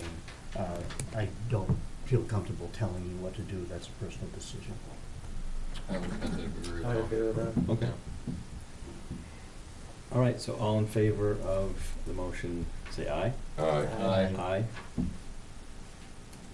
5-0. I have a question on that, though. Are you going to turn around and vote for it now and then turn around and cut our throat again at another meeting like you did at the deliberative session? Because that's basically, in my 2 cents, is basically what you did. You get up, spoke to it, said the selectmen approved this budget. Then you turn around, and before we even get a chance to have an open discussion on that budget, you backdoored everybody and cut our throat and said, oh, I have a motion. And you handed that, when you walked up there, the law respect of the paper. Caught everybody blindsided. So I don't think we had a fair discussion. I'm asking now, in this venue, are you gonna do that again when it comes time for this? I think I was clear as to why I made that motion. It wasn't because I'm not supportive of the budget that we crafted. I think I made that very clear the night we talked about the budget. The only choice that I felt I had, because we refused to adjust the default budget, was to go that route. You had other Whether you agree or not, it is I don't irrelevant. think- That was how the decision was. You say you support it, but yet you cut our throat, and that's not support. I think if you wanted somebody or wanted it done that way, then you probably should have. Somebody else did it, because that isn't showing support. That's just, put it in a simple, bare bones truth. To me, it's like being a snake in the grass. You come up behind us and bit us when we weren't expecting it. And I mean, that, to get up and say one thing and then do something exactly, that is, to me, is completely unethical and completely just wrong. I've never seen anybody do that in my life. And I've dealt with some real shady characters in my life, and I'll tell you, I had criminals that would deal better with me than that. And that hurt. The motion that was made didn't surprise me. No, It didn't. it didn't surprise me. No, I expected a motion to be anticipated about where something it like came that from. would be made. Absolutely. The everything else that's been said, and as far as your role in it is what was disturbing. And what was said about not being able to put forth the budget before an amendment was made, and with your being the source of that amendment, is what was bothering me, and I feel very blindsided by that. But the fact that it was made, I absolutely thought. Expected it. I expected more. I expected it. something like We that. all expected it. But I think, and the other thing, I think we did the taxpayers a disservice by not having an open discussion under the original proposed budget before we honored any amendments, and I think that was a mistake also. We didn't give them all the facts, and there were a lot of people in there that, as other people have talked to tonight, say are confused, I don't and, even know if we got the finance committee recommendation before the amendment was made. no. No. But he did stand up and say he recommended the proposed budget, Mr. Whitlock did. And they recommended our proposed budget 9-0. As written. As written, We recommended it unanimously. yeah, As written. as it was written originally, our original proposal. Okay. Want to talk about the wording, or you read it? Everybody Yeah, I read it, comfortable and with I'm not, I didn't spend a lot of time on it, but the first two sentences basically are the same as we've used in the past, just explaining the general purpose of it. And then there are just two other sentences. The proposed budget represents decreases approved as a result of action taken at the deliberative session on February 4th. The Board of Selectmen cannot recommend this budget since it does not adequately provide for safety services in the town of Weare. Now, there may be other things that we want to put in there, but, basically it says that we don't support the changes. I like the last line. Does adequately supply for public service, safety services. And I'm thinking in terms of all three major departments, the highway, which is really a safety service as well. Absolutely. It is. Jen? I think that's enough. I think the less, Short and sweet. yeah. I think it's a 2 point. Okay. Approval of minutes. Is that all right? The 16th. I'll take it. I still don't have a copy of the 16 minutes. That was worth it. They were on the website today. Oh, I didn't get them in an email, so. I apologize, I thought. No, they didn't go on the email, I guess that's. Okay, we'll table the 16th, 30th available? 30th was easy to review. 20 minutes. I didn't have any changes. Anything on 30th? 30th or the 16th? 30th. I'm on the 16th. He tabled the We 16th. table the 16th. I move we approve the minutes of January 30th as written. Second. Any discussion? All in favor? Aye.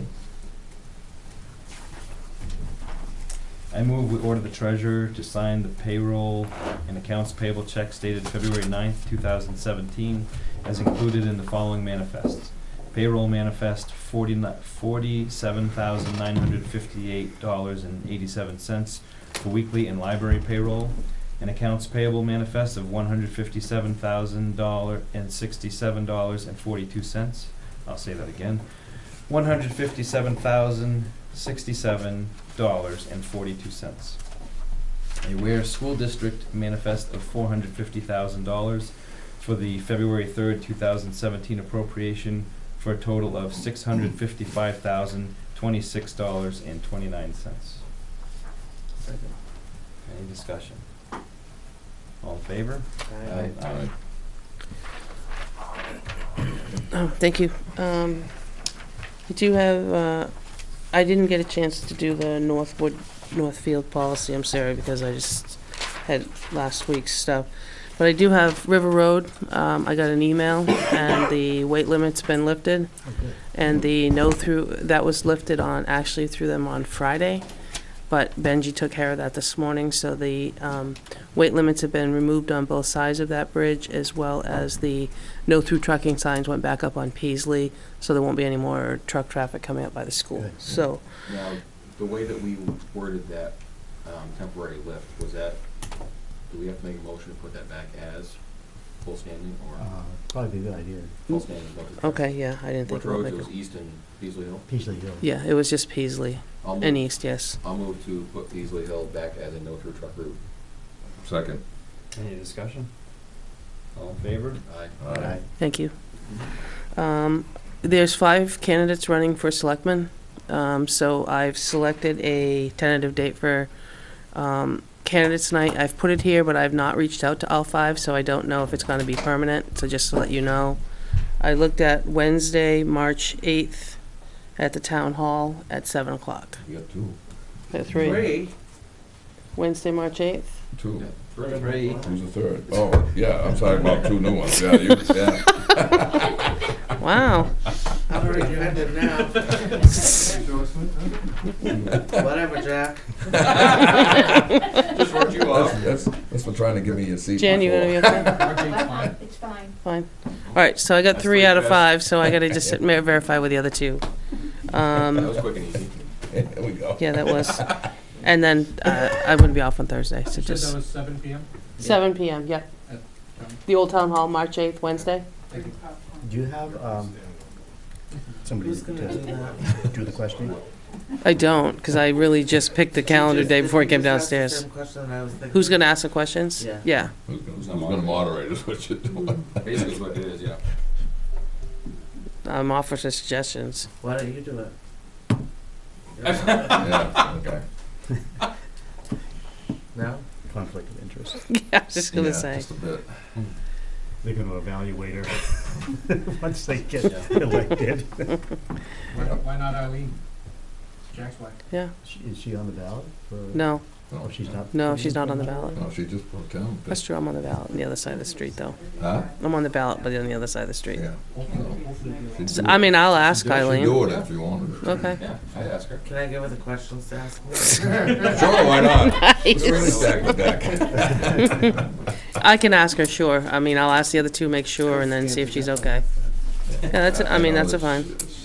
She should. No, asked I mean, should usually we follow have a up. few questions, so if you guys want a couple of questions, you know what I mean? We usually get them from the crowd as well, but if we had some ones that we didn't have from Is the there crowd. anybody Sit in the crowd. for moderator? Not many. The though. moderator was Oh, 2 when I years was on the last board. year, so he wouldn't be up until next Yeah, year. not too much. Yeah, she said if you got the line, she'd do it, so. So, and that's all I had, Keith. Okay, Thank you. we are public comment again. Oh.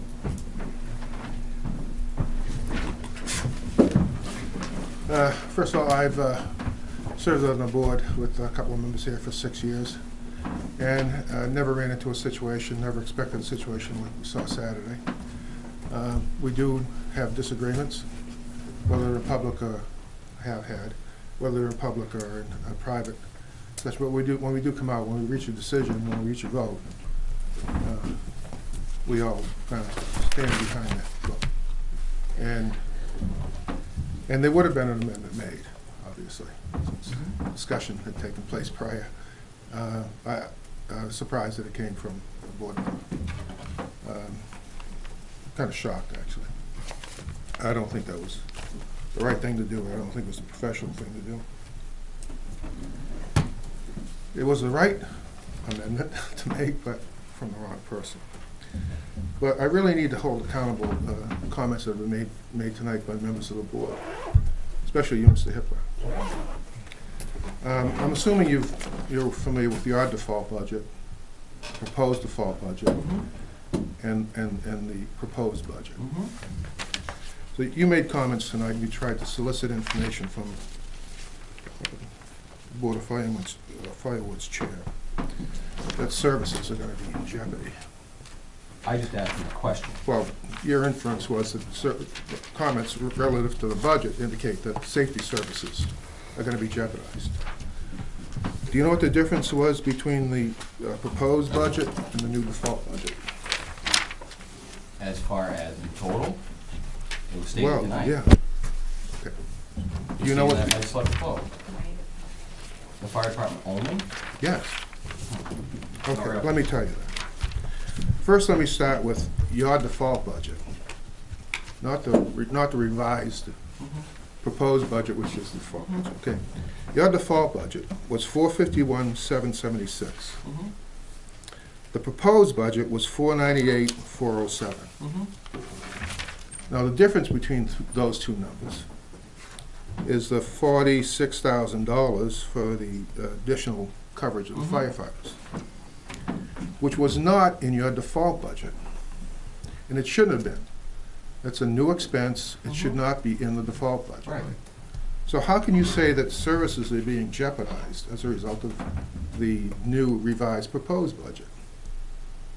Correct me if I'm wrong, Chairman, that was removed from your line, correct? What was removed from the line? That extended coverage.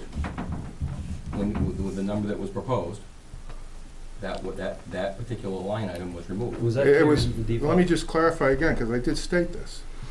That number is not in your default budget, the original default budget, which was higher than your proposed budget. Right. It was not in that. Right. So let's just say you went with that budget. What's Okay, the so let's proposed? just say there wasn't a proposed default budget made. Would they be, would services be jeopardized if people voted for the default budget? Because it was higher than your proposed budget? I'm talking specifically the fire department. Oh, well, and again, so, no, the 491 was the proposed. And the 451 was the default. The 451 was your default budget, okay? The 498 was the proposed budget. Correct. The difference between the two is the additional cost for coverage of weekend personnel. That's correct. So are you telling me if the default budget, if the proposed budget wasn't revised, if it went on the warrant like it was, that we'd be in jeopardy if you voted for the default budget? Now let me clarify. Chairman, you did pull that off with your proposed number, correct? No, I can answer that question. There wouldn't be because they're almost the same. Right.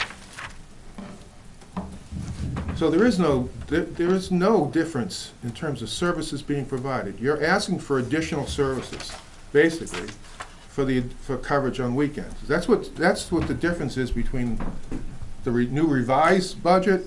We're asking to take the burden off the volunteers and the Well, paid call-outs. I'm not trying to justify the expense. I'm assuming it's justified.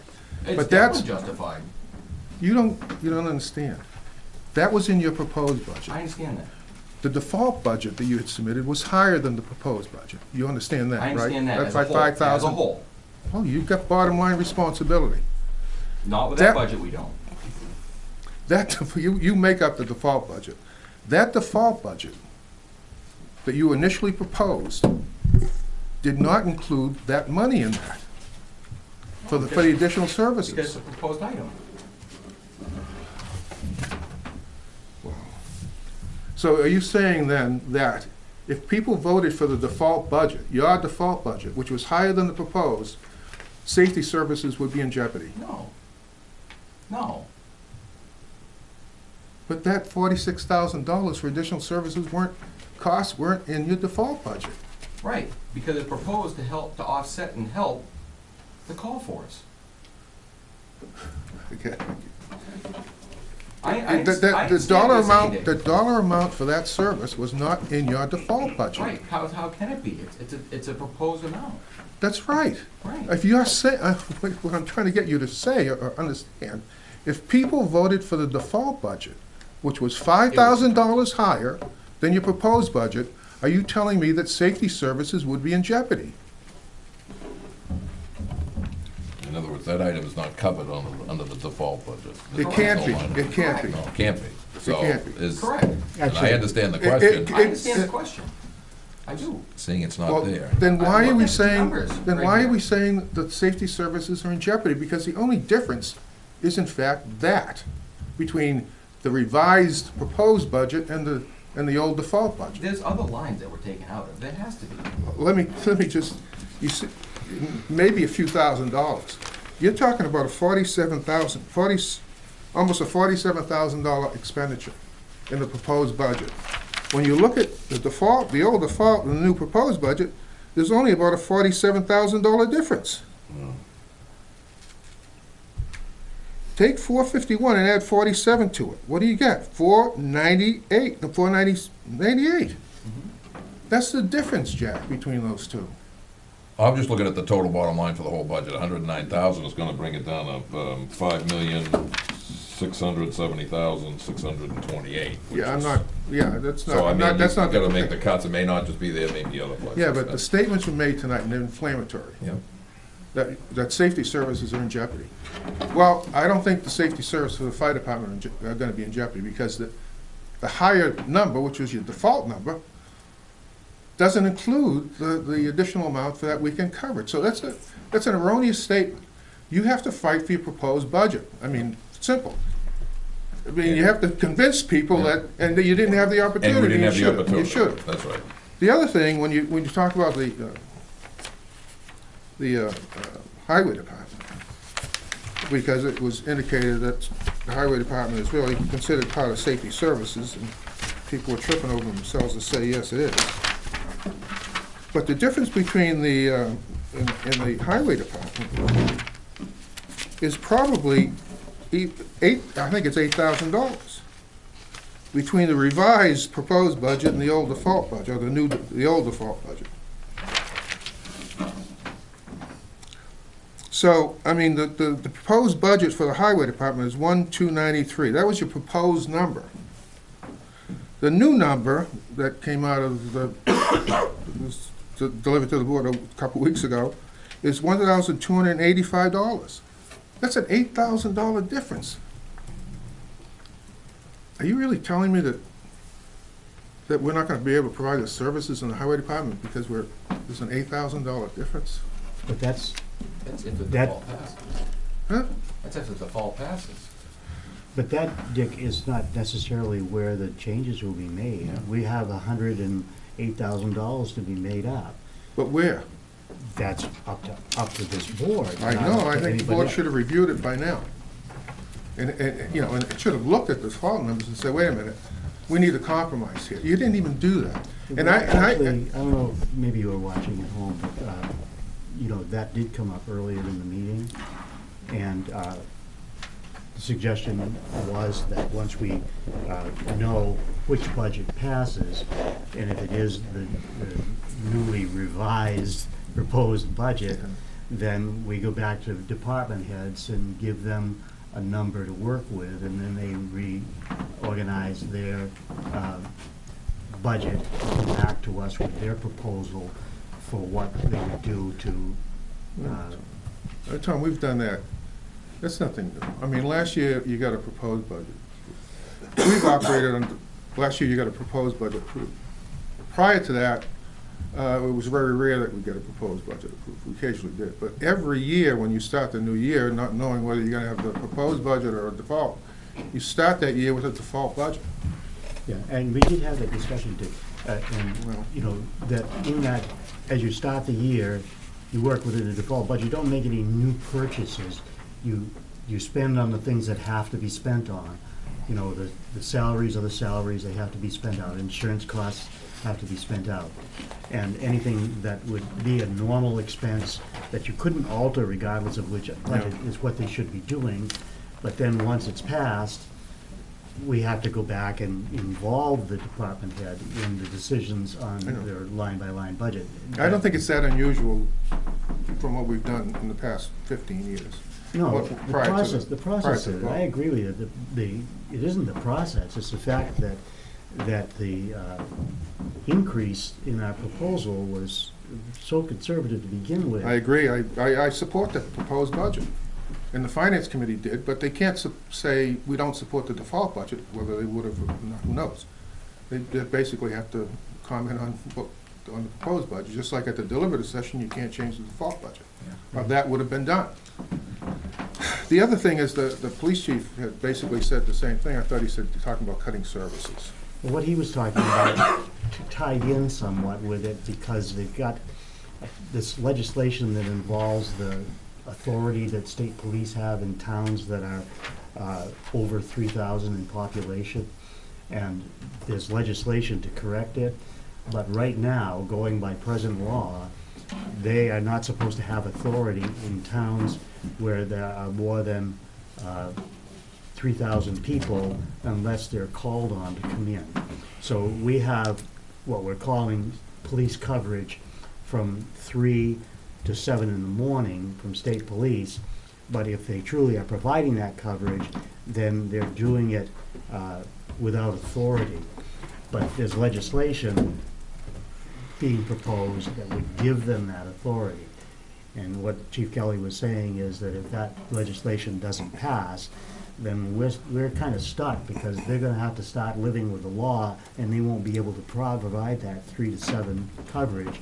And so, you know, regardless of the budget process that we have here, because there's not money in it anyways, it's just they're gonna say we're deep doo-doo because of the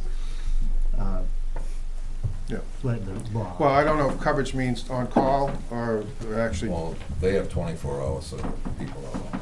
And what it is the state statute 106B. This covers some of these other. And it says that you cannot operate, investigate crimes in a town of a population of 3,000 in a full-time police department. They can pass through town to stop speeders and take action on a crime that happens in their presence and in their normal driving. But to respond for mutual aid to investigate a crime, unless it's a case by case, as the chief said, he has to give them authority specifically for that case. There's been 2 cases right now in a couple of the circuit courts that the judges have thrown it out. Whether or not it gets appealed and goes to the Supreme Court, which it has in years past, is something to be seen. But in this point now, the state police, along with other law enforcement agencies, are now actively soliciting the legislators to repeal that and enact a new statute. So it's in conjunction with that, and in Yeah, addition to. that way they can come in, and it's been an issue.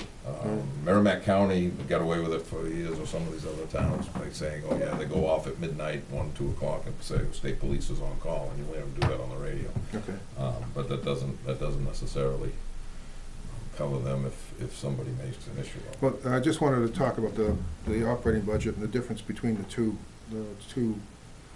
budgets.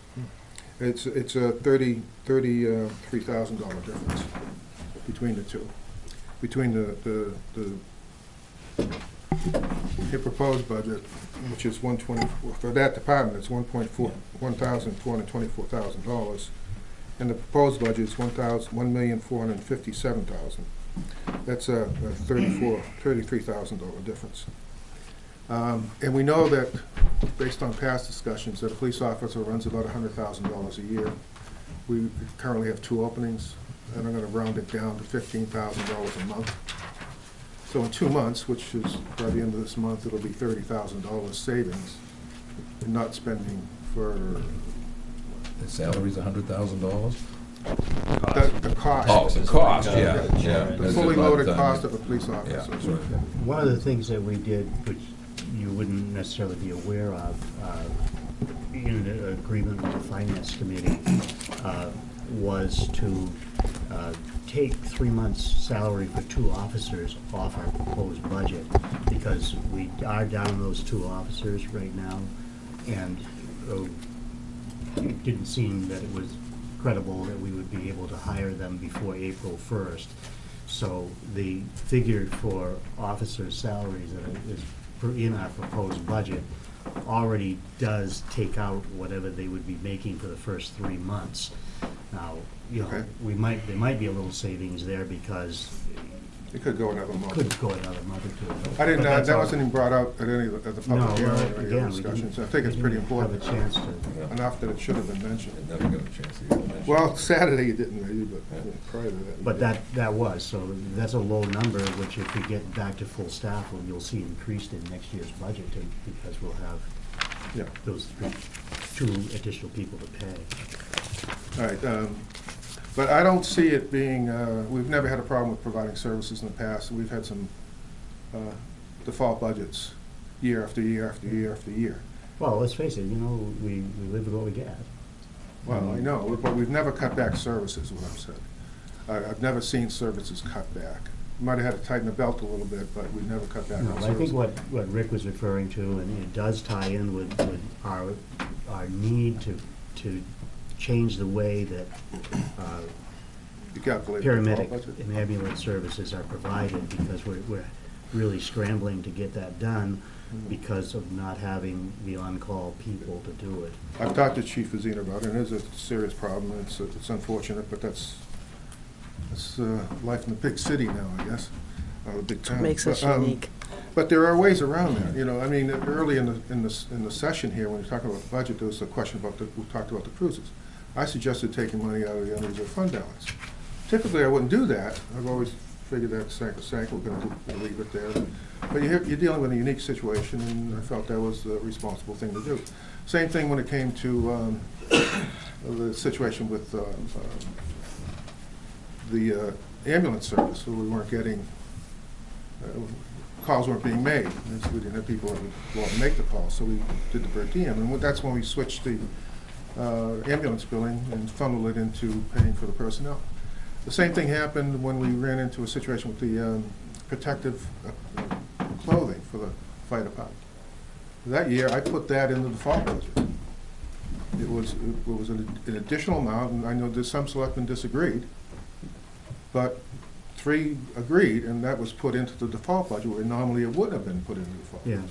And I don't want to open the whole discussion again, and this isn't a negative, but I know we work together, and you always emphasize that we're looking at units of service. That's a different discussion, I realize, but it was looking at the default budget in different ways each year, I depending understand. on what the needs were. And we've always said, and I don't think we ever did it, or since I left the board, I haven't heard, that we need to sit down at some point after the election and talk about how to craft the default budget.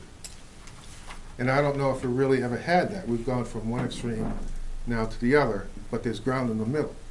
And I think the situation with having on-call people available during weekends maybe would have been a thing that you could have negotiated, so it would have been in the default budget.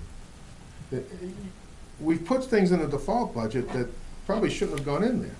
But, you know, we had a justification for it. We were never challenged on it. So there's room for discussion, but unfortunately, this week, this time around, I didn't see any discussion. And there should have been, I think. And to force everybody to pick, you know, A or B, and A and B are exactly the same thing, I think was not fair to the voters. We've gone through that. I just want to say I don't think it was the way it was done. There would have been an amendment made for sure. But to start now talking about cutting back on services, I think is a dangerous thing to do, because I don't see it.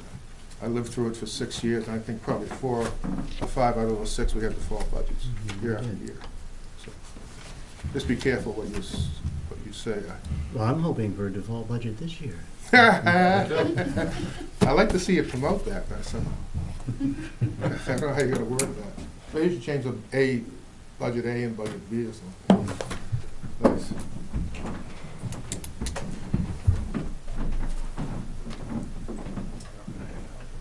I'll make this brief. Keith, you've been beaten up quite a bit this evening. I'm sure what you Go ahead. did was what you thought was right. No doubting that.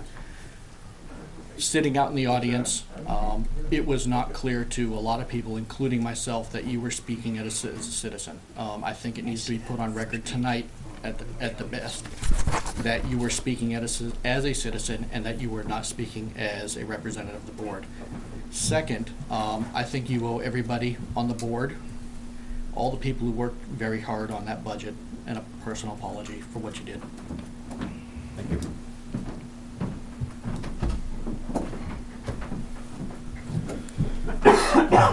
Lori Davis, I'm not going to beat up anybody. However, I am going to make something very clear. The amount of time we spent Saturday and we have spent tonight wrestling with $80,000 to $100,000 on a town budget that is maybe a fifth of the school budgets. If anybody looks at their tax breakdown, and ladies and gentlemen listening, you better start looking at your tax bill. It's not your town portion that is costing you money. Our town is very fiscally responsible. It is the schools. And anybody who doesn't start hammering on those schools and asking for a very transparent set of budgets, line by line, on everything, supplies, books, everything, you better start looking at your school budgets. You better start looking at their benefit packages, because they're out of line, they're out of control. This year, the schools have got a liability health problem. And the result is their benefits are going up 24% in the health field. Now, when we had exposure by the police department for the town side, our Board of Selectmen busted their tails first to figure out where they could cut in their town expenses before they passed the rest of the cost on to the taxpayers. It wasn't a pleasant tax increase that the taxpayers got because of the police, but our board here worked very hard to bring that cost down before it came to the taxpayers. The schools have done absolutely nothing to defray those health increased costs. They have done zero. More to the point, they are proposing a teacher's contract at John Stark, and they have done nothing to curtail those benefits. And they have a Cadillac plan. So the people in this town need to get off the town. We need to give our police, our fire, our town employees, our highway people, a little more leeway, because they do an awful, wonderful job with almost absolutely nothing.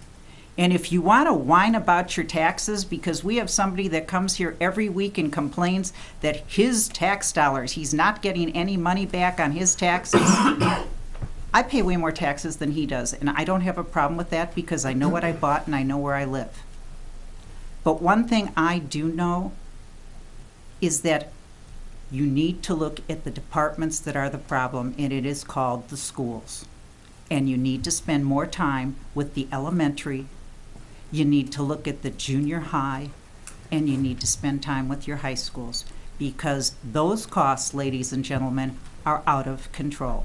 And you need to put your time and effort there and get off the Board of Selectmen on the cost. What happened Saturday, I don't care whether you like how the default budget's being done. There's an RSA that governs it, and people need to learn to read those RSAs and understand that if we start screwing with the default budget again, you will have another lawsuit coming forward, and that is going to be a legal expense that somebody else can bear. But I am telling you, you need to spend a lot more time looking at your schools, because that's where all your money's going. Keith, may I just, I'm going to probably be at the middle school tomorrow night. We'll probably be on the opposite sides of a discussion, so be prepared.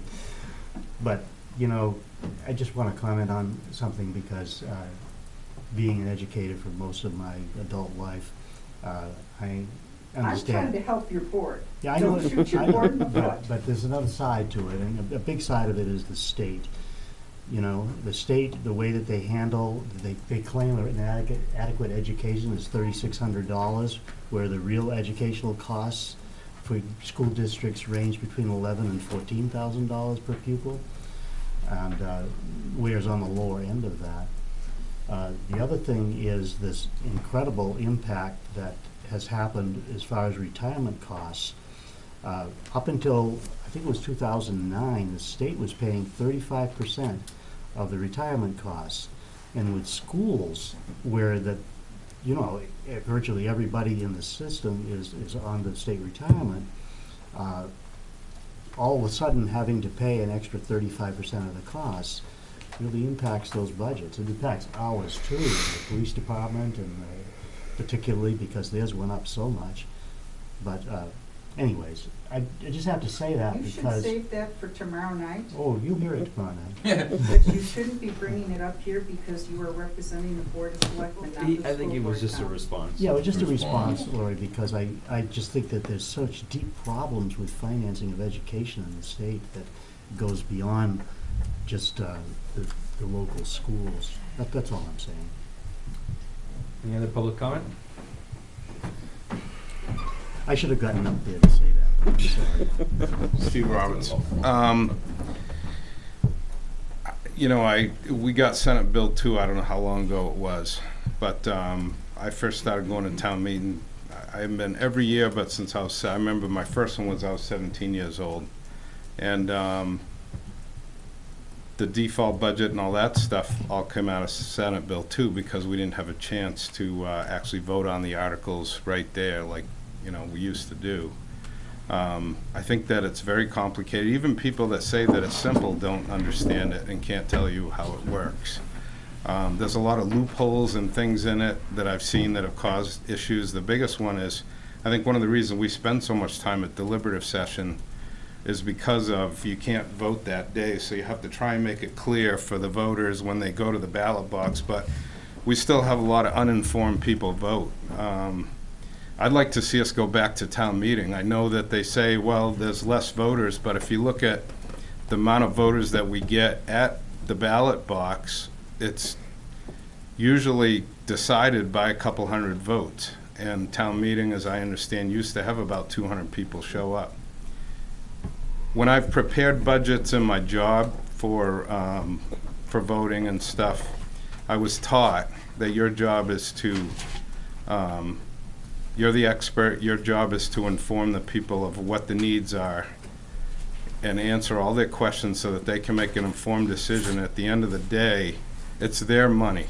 And if they want to spend it in that way, then it's up to them. If they don't want to spend it that way, don't take it personal. It's business. And I agree with that philosophy, and I've always tried to go with that. But Senate Bill 2 has created a bunch of uninformed voters. And there are people that go around and whisper behind the bushes and will put out misinformation. And so personally, I'd rather have fewer voters making the decision because it's an informed decision. Everybody has a chance to speak. Everybody has a chance to hear both sides of the issue, and then they can make an informed vote. To me, that's the best way of having the people get as much information as they can to make a good decision. So I'd rather see us go back to that. And as far as the default budget goes, it was, I believe it was, I think, who knows? I would believe it was put in place to, protect from not having any money should the budget get voted down. But it's by law, certain things are in there, and you have to kind of be careful with that when you're preparing your budgets, because I'll give you an example. A couple years ago in a town, there was a big proposed cut, big time proposed cut. And the town administrator warned the board that if they made those cuts, the town had a tax cap, which is a little different from the default budget, but it's sort of it's meant to control taxes, but you're limited as to how much then you can increase the taxes in future years. And he told them that it would take 20 years with the tax cap to get back to where the current spending was if they realized the next year that that was a mistake. And so, you know, as Dick has said and others, that we've had a lot of years. It's been a couple of years since I checked, but there was a point there where we had, I think it was 11 out of the 14 years, we had default budgets that I looked back to, and that was a couple of years ago, so I know last year got approved. But, you know, that's a very, very high majority of where the proposed budget didn't pass. 2 weeks ago at the public hearing, we did hear a very, very much support for the proposed budget, and there was some problems with the default budget. And I was really shocked personally that the focus was on that. It seemed like people weren't seeing the forest for the trees, because as proposing budgets, the department heads and those that worked on the budgets and the finance committee and the selectmen put a lot of work into that, and it seemed like people were just shoving that aside. The impression that I got was people were shoving that aside and focusing on the default budget. And it seemed like they were mad that they weren't going to be able to vote for the default budget like they probably usually did. That's just my thought. So I guess the message is, you know, you're better off probably inflating your proposed budget and then settle for the default budget. It didn't make sense to me of what the way the discussion went. And, you know, so, you know, the default budget is set by law, I guess, for a reason, and to have some protections, but it is very confusing. Maybe we're better off repealing it and going back to town meeting. I think in the long run, it would probably be a lot more understandable and we'd get a better product. And not necessarily spend more money. I think it's, I don't know, Senate Bill 2 almost seems like it wastes a lot of resources. So that's my 2 cents. Thank you.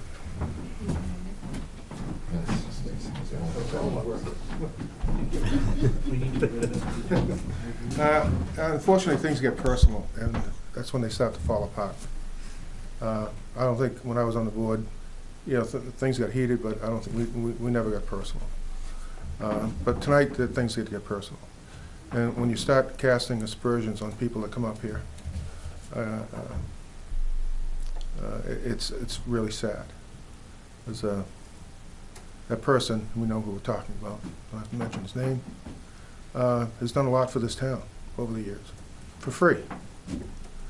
I served on the Finance Committee, chairman of the Finance Committee for a number of years. And I think he's speaking for a lot of people when he comes in here. And when you start comparing that person's lifestyle with another person's lifestyle, because this person's making more, has a bigger house, whatever,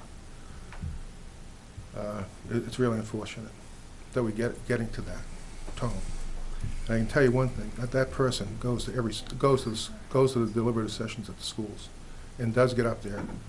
Generally, there's nobody behind him when he's up there, complaining about the budget or the teacher's contract or whatever it happens to be, whether it's at John Stark or the Weare School District.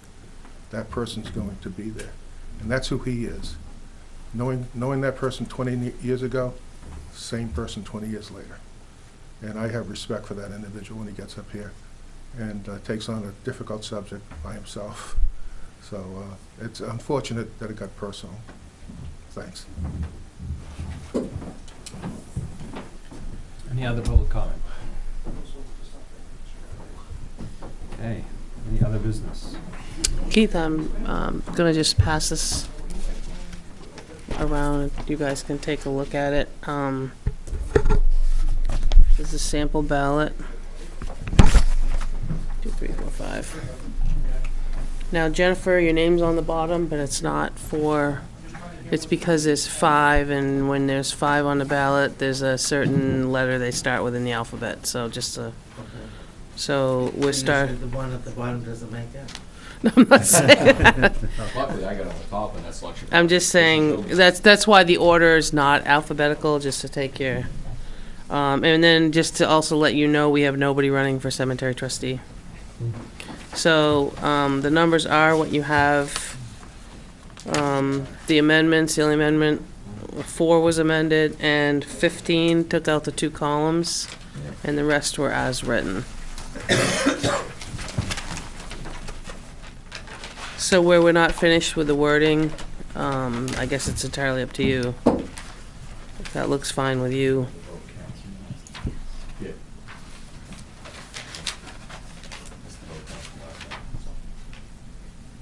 Article 4, you have recommended by the planning board What's that?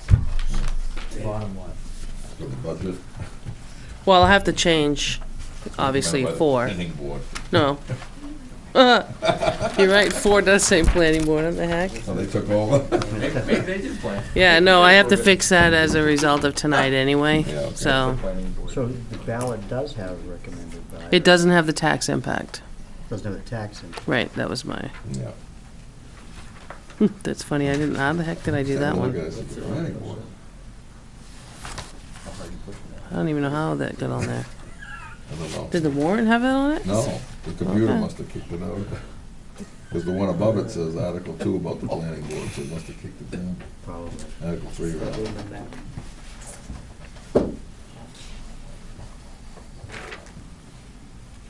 The rest of them are unchanged as far as, there was amendments, but they didn't pass, so. Yep. The wording looks, I really cut and pasted other than, I must have done something with that one. That's a scary Planning one. board. Planning board on Article 4. Sorry about that. So we'll get a one to sign next Monday? Actually, there is no signing. I just wanted you to just proof it, and then I will make the change to 4. Sorry about that. I think that you should get a legal opinion for the ballot. I mean, we can, on the mailer. This is I don't- the, oh, okay, go On ahead. the mailer, you know, I know we can put not recommended by because the finance committee does that. So we can say not recommended under Article 4. But I would feel more comfortable knowing that we can legally put not Okay. recommended by the Board of Selectmen Sure. on Article 4. Rather than just going ahead and doing it Sure. on the ballot, because you've got a different thing there. The mailers kind of can be a little loosey-goosey to a certain degree, but you can't on this. Okay. So I would get a legal opinion. And then, you know, we can decide whether to just, if it's not legal to do it that way, then we could leave it off. Okay. Yeah, I can double check on that, sure. As a possibility. Okay. That's all I had, Keith, thank you. Okay. Any other business? All right, I need to have a non-public. It is not for any of the discussion that we had tonight, just so everyone's clear. Yeah, because we can't do that. That's right. Yeah, We take our lumps in public. that's right. And we play that. They will love So I move we go into non-public under 91A32C. Second. All in favor? Aye. Aye. And then we'll be adjourning. We'll be adjourned.